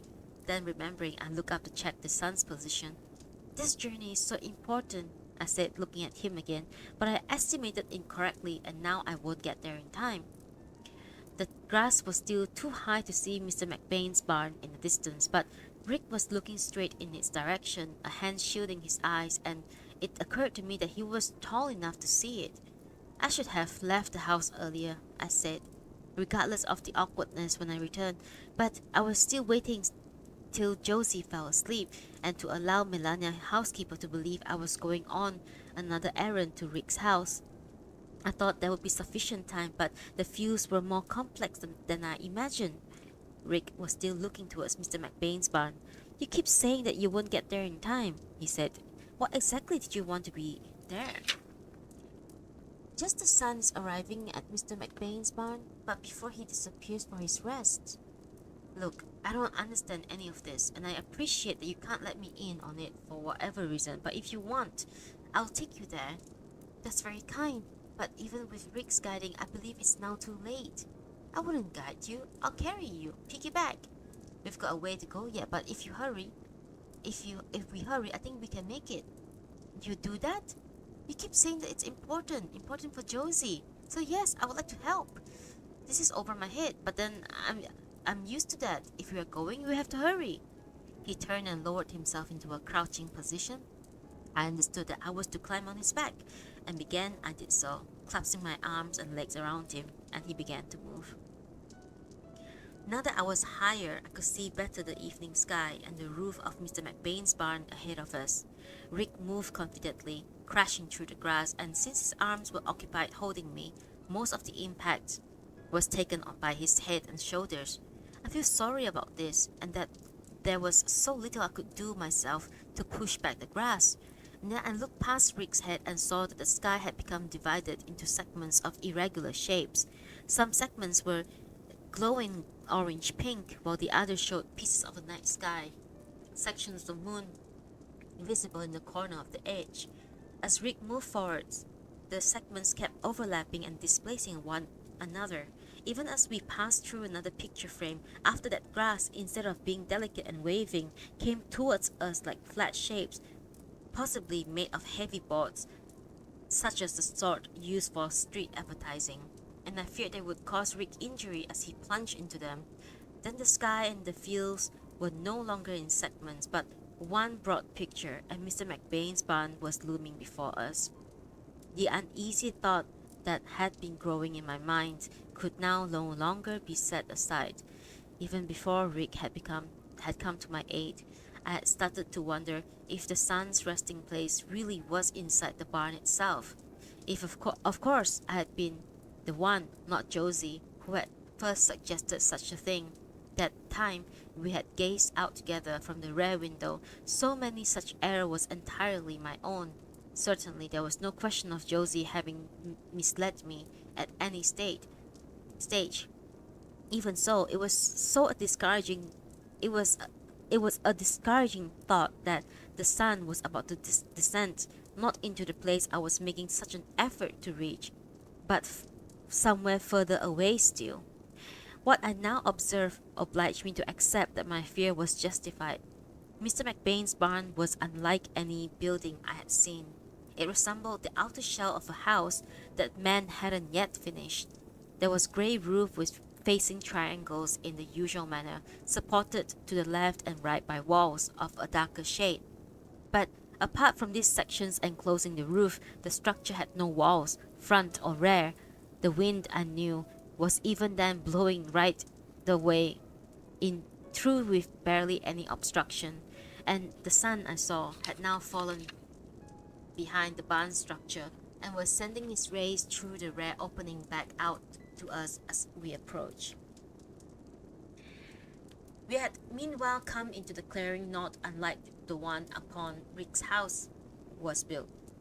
There was grass here, but it had been cut perhaps by Mr. McBain himself, just above above feet level.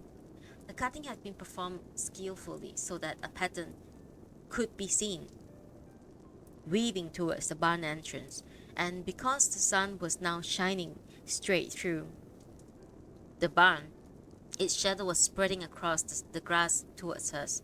Though it seems discourteous, I signal urgently to Rick by tightening my arms and legs. Please stop, I whispered to his ear. Stop, please let me down.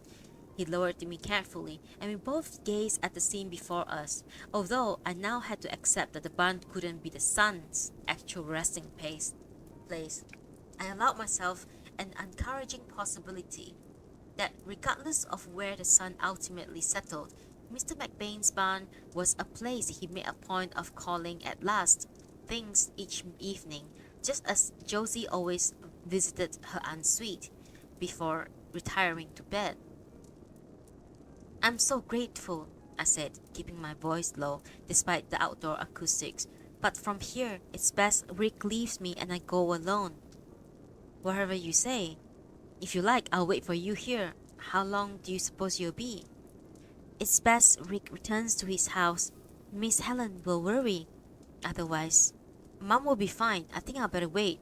Remember how it was going before I came onto the scene? And your journey back will probably be in the dark. I'll have to manage. I'll have to manage. Rick has been too kind already, and it's best I enter alone. As it is, standing here like this, it might be already be stealing too much privacy.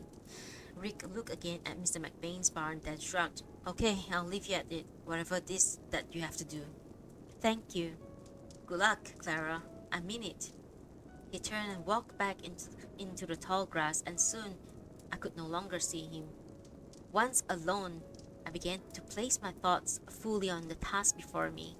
It occurred to me that if a passerby had stood directly before the barn even 5 minutes earlier, they would have been able to see not only the evening sky through the rear, but the continuation of the field, but also a lot more of the barn's shadowy interior.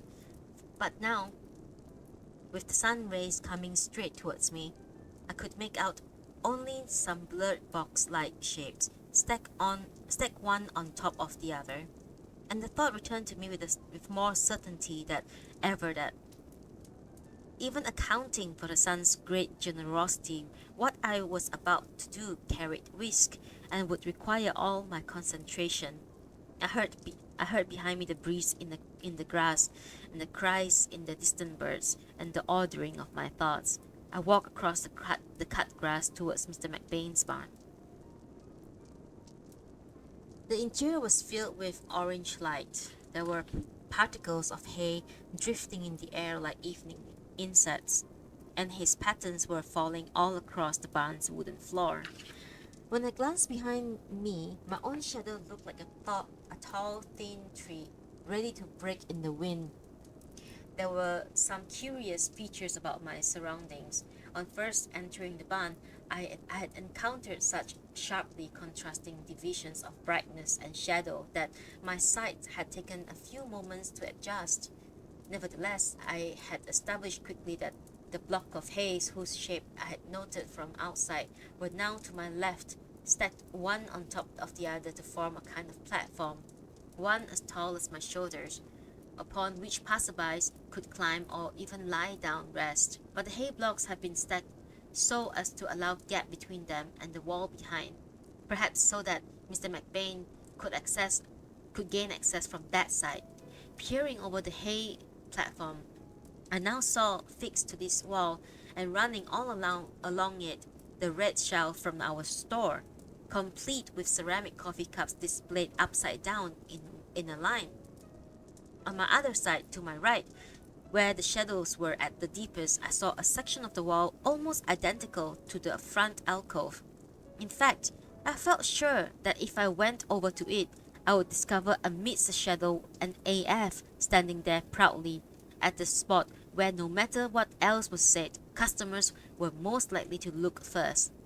Also, on my right, though not as far over to the alcove, was the only item in the barn that could be counted as a furniture, a small metal fold-away chair, now in its open position, at present bisected by diagonal, separating its brightly lit area from its shadowy one. This chair, too, was reminiscent of the chairs manager kept in the back room and occasionally unfolded in the store, except that its paint had started to flake, revealing patches of metal underneath. I decided that after some reflection that it wouldn't be discourteous to sit down on this chair while waiting for the sun. When I did so, I fully expected to see a revised picture of my surroundings due to the altered angle, but was surprised to find that everything had instead became partitioned, and not just into the usual boxes but into segments of irregular shapes. Inside some segments, I could see some certain parts of Mr. McBain's farming tools, a spade handle, the lower half of a metal ladder. In another segment was what I knew to be the mouths of two plastic buckets placed side by side, but owing perhaps to the difficult light conditions, they were presented simply as two intersecting ovals. I knew the sun was now very near me, and although I thought at times I should stand up as I was receiving customers, something else suggested I would steal less privacy and be less likely to cause annoyance if I remained seated. So I aligned my own shape as closely could as I could with that of a fold-away chair and waited.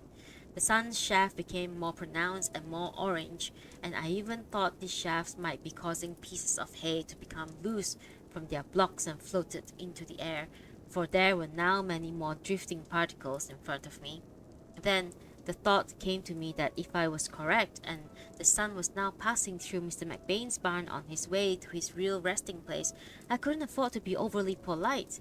I'd, I'd have to seize my chance boldly, or all my efforts and Rick's help would come to nothing. So I gathered my thoughts and began to speak. I didn't actually say the words out loud, for I knew the sun had no need for words as such, but I wished to be as clear as possible, so I formed the words, or something close to them, quickly and quietly in my mind. Please make Josie better, just as you did, beggar man. I raised my head a little and saw alongside the fragments of farming tools and blocks of hay a section of a traffic signal and a part of the wing from one of Rick's drone birds, and I remembered the manager's voice saying, "That's not going to be possible," and Boy AF Rex saying, "You're so selfish, Klara." And I said, "But Josie is still a child and she has done nothing unkind." And I remembered the mother's eyes scrutinizing me across the picnic bench at Morgan's Falls, and the bull staring angrily as though I had no right to be passing before his field, and I realized I may have angered the sun by intruding in this way just when he was needing his rest. I formed an apology in mind, but shadows were now even longer, so that were I to spread my fingers out before me, I knew their shadows would reach right the way back to the entrance of the barn. And it was clear the son was unwilling to make any promise about Josie, because for all his kindness, he wasn't yet able to see Josie separately from other humans, some of whom had angered him very much on account of their pollution and inconsideration, and I suddenly felt foolish to have come to this place to make such a request. The barn filled even more intensely with orange light, and I saw again Rosa on the hard ground wearing an expression of pain, reaching forward to touch his outstretched leg. I bowed my head right down and curled myself into the smallest shape I could within the shape of the folded chair, but then I remembered again how any chance to make an appeal would be fleeting, and so, finding courage, and said in almost words, forcing them through my mind in a sleep moment, "I understand how forward and rude I have been to come here. The sun has every right to be angry, and I fully understand your refusal even to consider my request. Even so, because of your great kindness, I thought I might ask you to delay your journey for one more instant, to listen to one more proposal. Supposing I could do something special to please you, something to make you particularly happy. If I could achieve such a thing, then would you consider in return showing special kindness to Josie, just as you did that time for Beggarman and his dog?" As these words moved through my mind, something distinctly changed around me. The red glow inside the barn was still dense, but now had an almost gentle aspect, so much that the various segments into which my surroundings were still partitioned appeared to be drifting amidst the sun's last ray.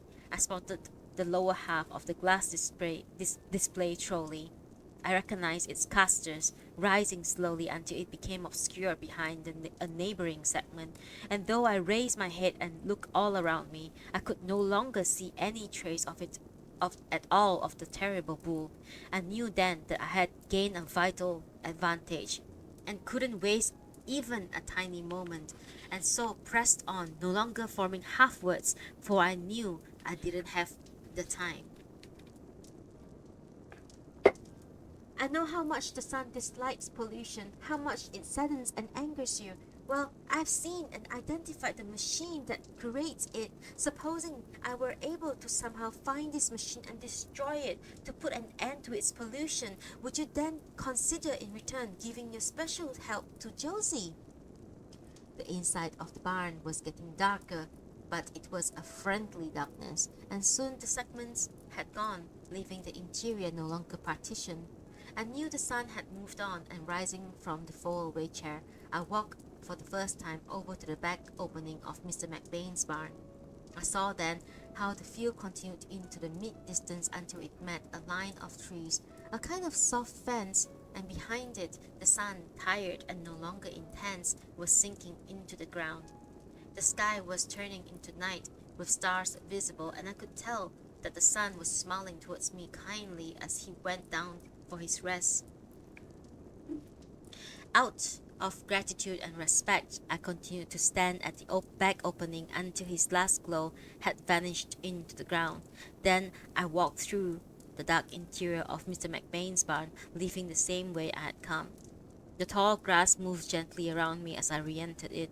Getting across the fields in the darkness and was a daunting prospect, but I was so encouraged by what had just occurred, I felt hardly any fear.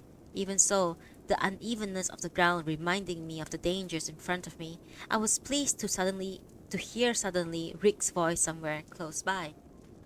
Is that you, Klara? Where are you?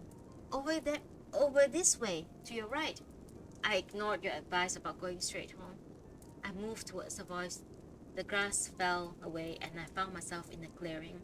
It was as though a vacuum cleaner had created it, a small, circular area in which the grass was again shoe height and the night above had a curving slice of the moon.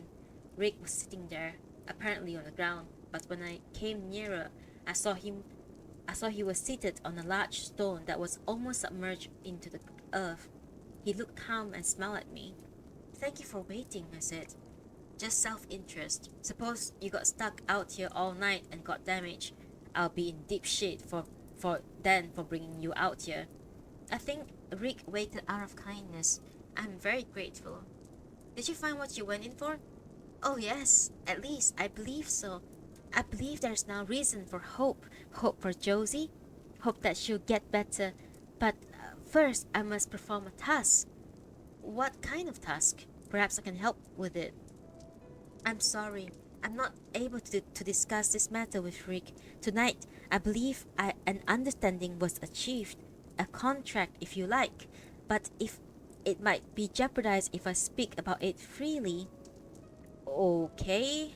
I don't want to put anything at risk. Still, if there's anything you think I could do. If I may speak frankly, the most important thing Rick can do is try hard to go to the Atlas Brookings College. Then, Josie and Rick can remain side by side, and the wishes expressed in the kind picture will remain possible. God, Klara, it's obvious Mom's been working on you. She makes it sound so easy, but you have no idea what it takes for someone like me to get into a place like that. Even if I did, what happens to Mom? I just leave her out here on her own? Miss Helen may be stronger than Rick supposes, and even if Rick isn't lifted, he has special talents. If he tried very hard, I believe he could be accepted by the Atlas Brookings College. Besides, Miss Helen has said that she has a secret weapon to assist him. A secret weapon? Some creep she knows who helps run that place? An old flame of hers? I don't want any part of it. Look, Klara, we should be getting back. You're right. We've been out for a long time. Miss Helen might be concerned, and if I could return before Josie's mother comes in, that would avoid awkward questions. Alright. We still have about 11 pages to go. It seems like very little, but it's actually quite a lot. Let me take a quick break, okay, guys?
Yeah, back. Oh, yeah, let's continue. The next day, when the doorbell rang towards the middle of the morning, Josie seemed to guess who it was and, leaving her bed, hurried outside onto the landing. I followed her, and as Rick stepped past Melania, housekeeper, into the hall, Josie turned to me with an excited smile. But then she made her expression completely blank as she went to the top of the staircase.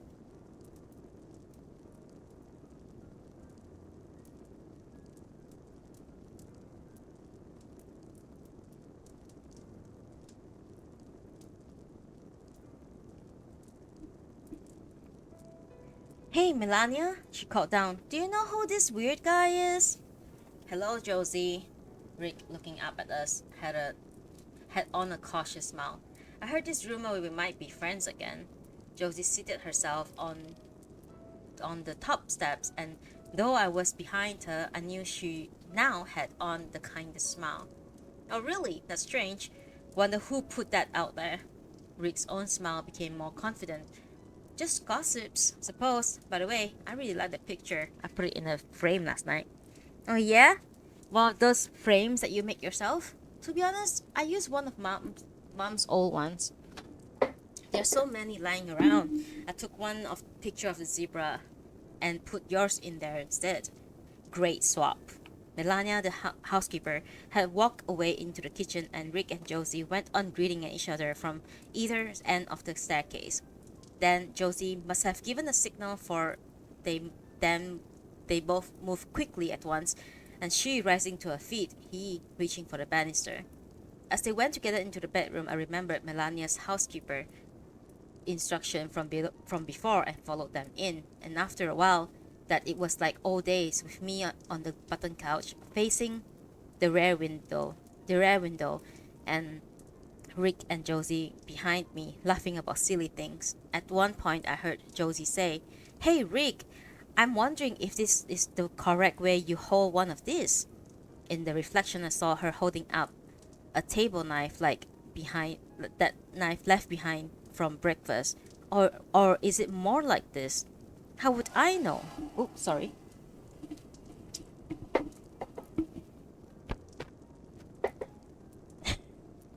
The, uh, probably didn't hear it, but my my hair blower just started to act up. Anyway, okay. How would I know? I thought you might, being English and all. My chemistry professor said that you hold it this way. But what does she know? How would I know either? Why do you keep saying I'm English? I've never actually lived there, you know. It was you yourself, Rick. 2, 3 years ago, you kept insisting how English you were. I did. Must have been a phase. Oh yeah, went on for months. You were like, pray this, pardon me that. That's why I thought you might know about this knife thing. Why would an English person know any more than anyone else? A few minutes later, I heard Rick was moving around the bedroom, and he said, "You know, one reason I like this room so much. This the place smells of you, Josie." What? I can't believe you say that. I meant in an entirely nice way. Rick, that's so not what you can say to a girl. I wouldn't say to any girl, I'm just saying it to you. Excuse me? So I'm not a girl anymore? Well, not any girl. What I'm trying to say that all I'm saying is that I haven't been here for a while, and I've forgotten some things about this room. The way it looks, the way it smells. Jesus, that's so offensive, Rick. But there's laughter in her voice, and a quiet moment Rick said, "Well, at least we're not cross with each other anymore. I'm glad about that." There was further quiet, then Josie said, "Me too. I'm glad too." Then she added, "I'm sorry I kept saying stuff about your mom and all. She's a good person, and I didn't mean any of that. And I'm sorry about being sick all the time, making you worry." I saw Rick in the glass taking a step closer to Josie, put an arm around her, and then for after a second he put his other arm around her too. Josie let herself be held. though she didn't raise her own arms in return the way she did to Mother when they say goodbye. This so you can smell me better? She asked after a while. Rick didn't reply to this, but he said, Klara, are you there? When I turned, they had pulled apart slightly and were both looking at me. Yes? Maybe you should, give privacy, as you always say. Oh, yes. They watched as I came off the button couch and went past them. At the door, I turned and said, I always wanted to give privacy. It's just that there was concern about hanky-panky. They both looked puzzled, so I went on. I was instructed to ensure against hanky-panky. That's why I always remain in the room, even during the bubble game. Klara, Josie said, Rick and I are not about to engage in sex, okay? We've got a few things to say to each other, that's all. Yes, of course, then I'll leave you. With that, I walked out onto the landing and closing the door behind me. Over the days that followed, I often thought about the cooting machines and how I might be able to find and destroy it. I experimented in my mind with various pretexts on which I could accompany the mother into the city and once there, be left on my own devices for a sufficient amount of time, but none of this seemed at all convincing. Josie, noticing my frequent inattentiveness, would say things like, Klara, you're zoning out again. Maybe you're low on solar. I even considered taking the mother into my confidence, but rejected this option not only because of the danger of angering the son, but also because I felt mother would neither understand nor believe in the agreement I had entered into. But then an opportunity presented itself without any initiative on my part. One evening, an hour after the son had gone to rest, I was standing in the kitchen beside the refrigerator, listening to its comforting sound. The ceiling lights hadn't been switched on, so I was there in the semi-light coming from the hallway. The mother had returned late from her office not long before, and I had come down to the kitchen to allow her privacy with Josie up in the bedroom. After a time, her footsteps came down the staircase, then towards the kitchen. Her silhouette appeared in the doorway, making the kitchen even darker. She said, Klara, I want to give you a heads up. After all, this involves you. Yes? Next Thursday, I have taken time off work. I'm going to drive Josie down into town, and we'll be staying overnight. We were just talking about it. Josie has an appointment. An appointment? As you know, Josie was in the process of getting her portrait done. The time the time she came by your store, that's why we were in town. There's been a long break on account of her health, but she's stronger now, and I want her to go in for another sitting. Mr. Capaldi's been very patient and kept everything on hold. I see. So, will Josie be required to sit still for a time? Mr. Capaldi is good at not tiring her. He's able to take photographs and work from those. Even so, he needs her to come in from time to time. I'm telling you this because I want you to accompany Josie on this trip.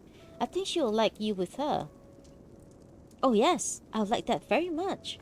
The mother stepped further into the kitchen and now I could see just one edge of her face illuminated by the hall light. I want you, Klara, to be with her when she goes in to see Mr. Capaldi. In fact, Mr. Capaldi is keen to meet you.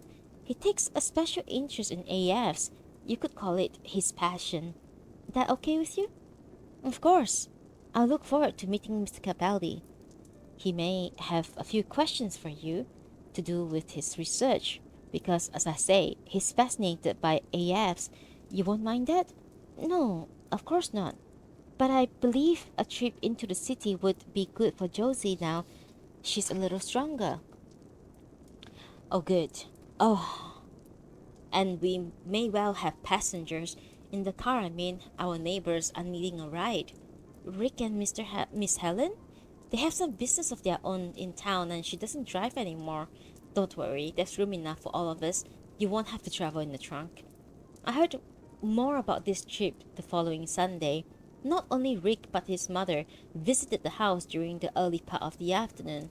I had once more stepped into the landing to give Rick and Josie privacy in the bedroom, standing beside the banister rail Gazing down onto the hallway, I could hear Mother's and Miss Helen's laughter coming from the kitchen. I couldn't hear their words well except when one or the other was exclaimed something loudly. Once Miss Helen called out, "Oh, Chrissy, that's quite outrageous!" and laughed.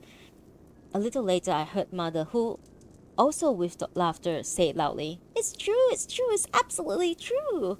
Because I couldn't hear many words or see Mother's expression, I wasn't able to make a reliable estimate. But my impression was that Mother was at the time the most lacking in tension I had witnessed since my arrival. I was trying to listen more closely when the bedroom door opened and Rick came out. "Josie's in the bathroom," he said, coming over to me. "Thought it's only good manners to come out here in the meantime." "Yes, that's considerate." He followed my gaze over the rail, then nodded down towards the adult voices. "They always got on," he said. "A shame Mrs. Arthur isn't around more. It's good for Mom, having someone to talk to like that. She always cheers up around Mrs. Arthur. I do my best, but I can never get her to laugh that way. I suppose me being her son, it's hard to relax. Rick must be a wonderful companion for Miss Helen, but as you can see, if you weren't with her, she'll be able to find other companions to laugh and talk with." "I don't know. Maybe." Then he said, "Look, I've been thinking this all over. What you said the other night, and I've agreed now. I promised my mom that I'll try my very best to get into Atlas Brookings." "That's wonderful." He was now leaning over even more, perhaps trying to catch words, and I was concerned he might topple over because of his greater heights, but then he straightened, resting both hands on the rail. "I've even agreed to meet this man," he said, lowering his voice. "Her old flame." "The secret weapon person?" "Yeah, Mom's secret weapon. He reckons he can pull some strings for me. I've even agreed to that. But this might result in the best solution. The wishes in Josie's kind picture could come closer to reality. Maybe they are talking about that down there right now. How I've come round to Mom's way of thinking after all this time. Maybe that's what they are finding so amusing. I don't think they are laughing unkindly. I think Miss Helen must be happy because of Rick's promise, and hopeful." He was silent for a moment, listening to the voices below. Then he said, "I think we're getting a lift to the city with Josie and Mrs. Arthur." "Yes, I know, and I've been asked to come too." "Well, that's good. Then you and Josie can both give me moral support, because I'm really not looking forward to begging this character for help." Josie's voice suddenly called from the bedroom. "Great! So everyone deserted me." Then, as Rick turned back towards the door, "Hey, Klara, you can come back in here too. It's okay. We're not performing any big sex acts." 2 days later, I was to hear yet more about the trip to the city, and this time in a surprising way. It was a rainy weekday with no visitors. Josie had gone into the open plan after lunch for an oblong tutorial, and I had gone up to the bedroom. I was sitting on the floor surrounded by magazines when Melania, housekeeper, appeared in the doorway. She stared down at me, her face neither kind nor frowning, and I thought she had come to reprimand me for the times I had left Rick and Josie unattended in the bedroom despite her warnings about hanky-panky.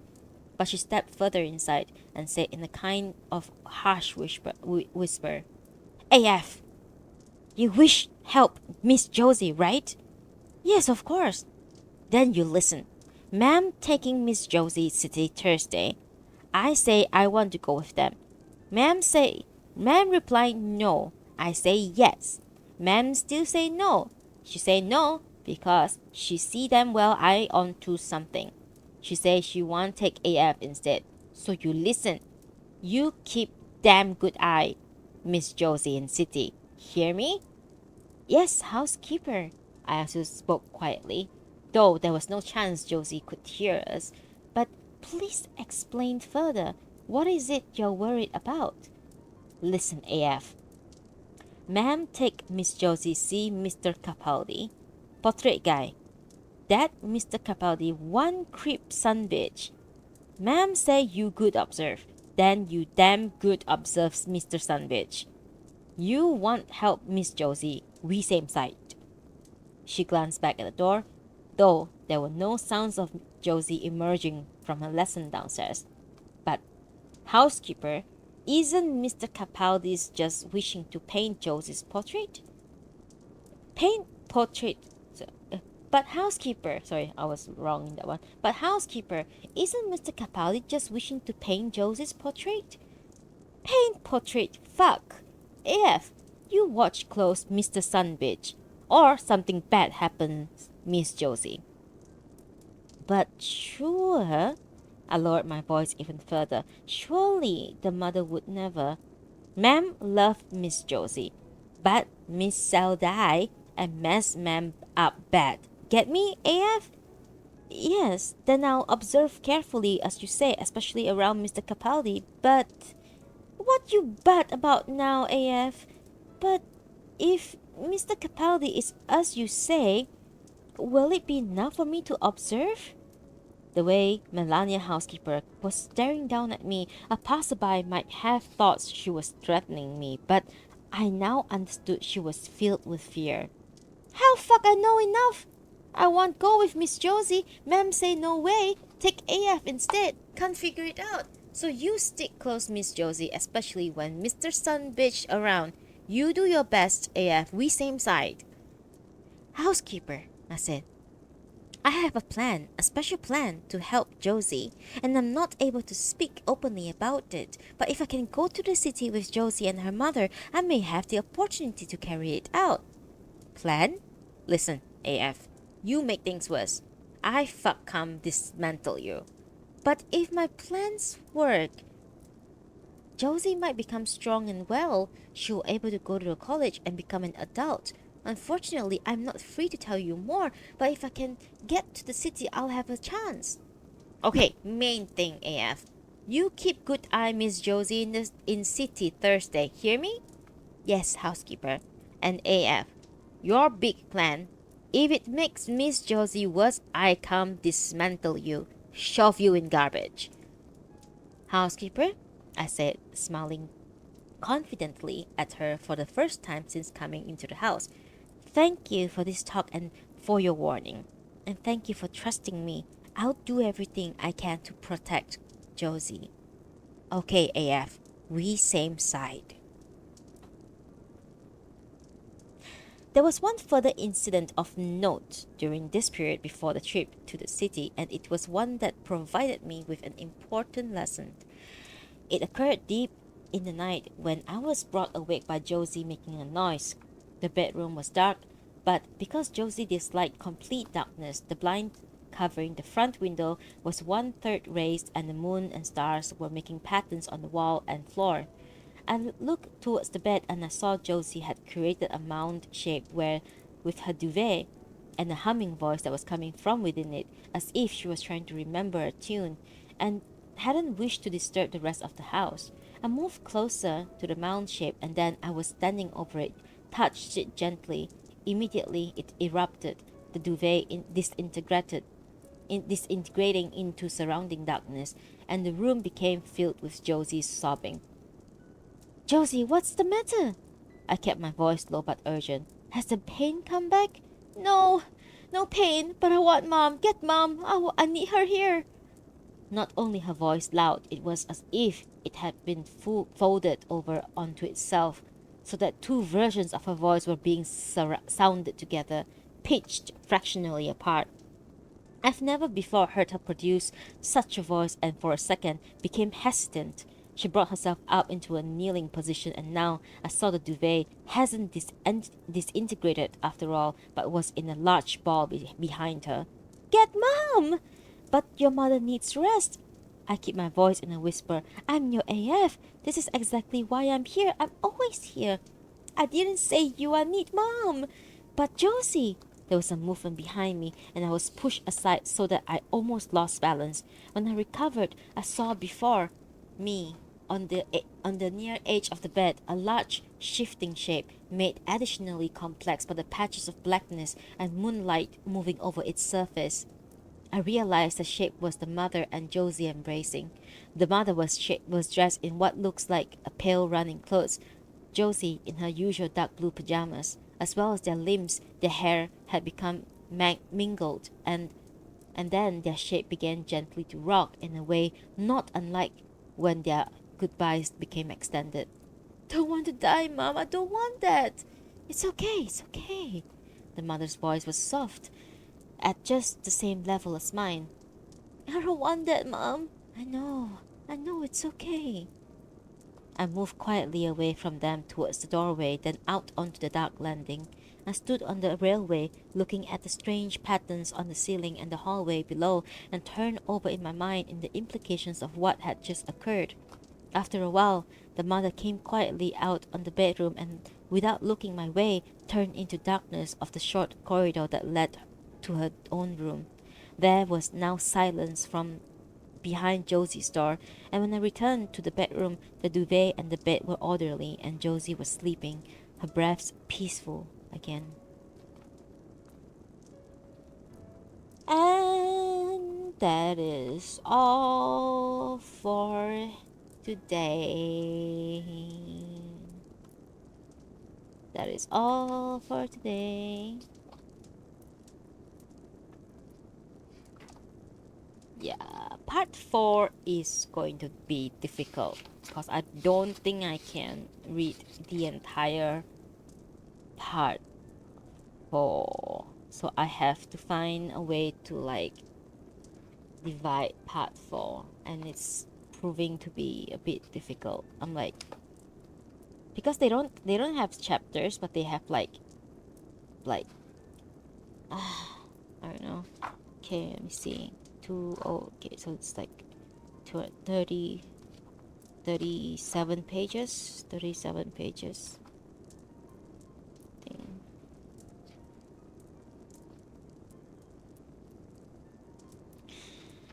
It's gonna be a bit difficult to separate into two.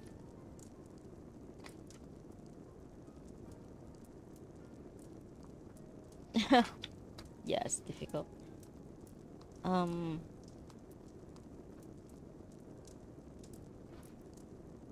But I have no choice. It's really long. I don't know.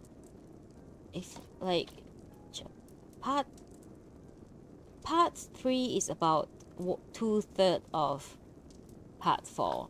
So for me to separate part 4 into 2, that would require me to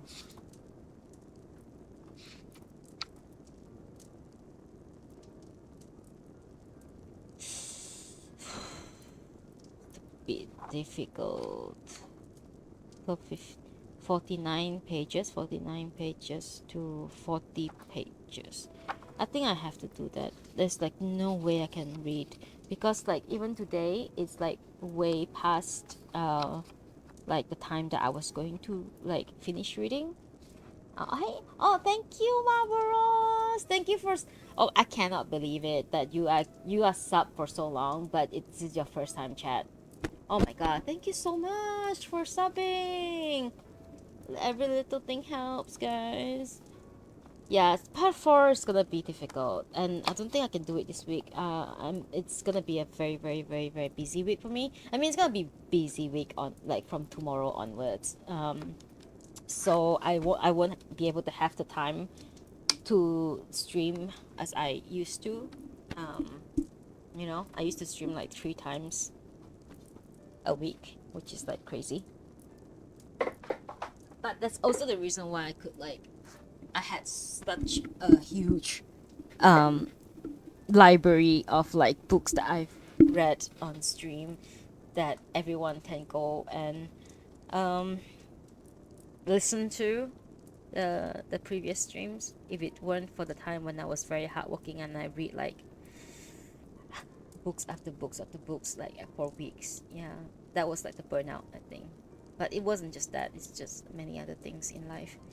Um, yeah, I'm gonna start getting like more busier next week onwards, and I mean, tomorrow onwards, not next week. Sorry. Um, Even if I stream, it's gonna be like in the evening, so there's gonna be some adjustment, I guess. Um,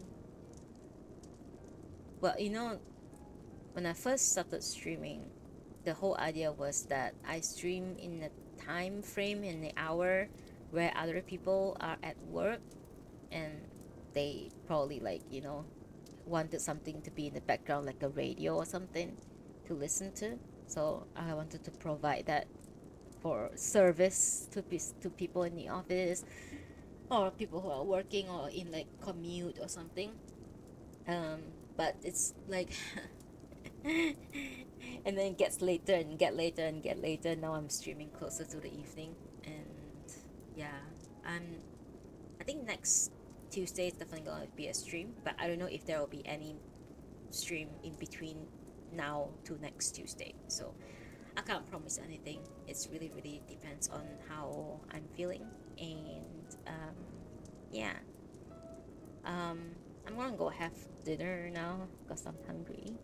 So thank you so much for listening today. Thank you, my bros. Thank you for your sub. Seriously, it was like I'm surprised that you never say anything and just sub for like 11 months. I really appreciate it, and I thank you so much for your support. It really helps a lot in the long run.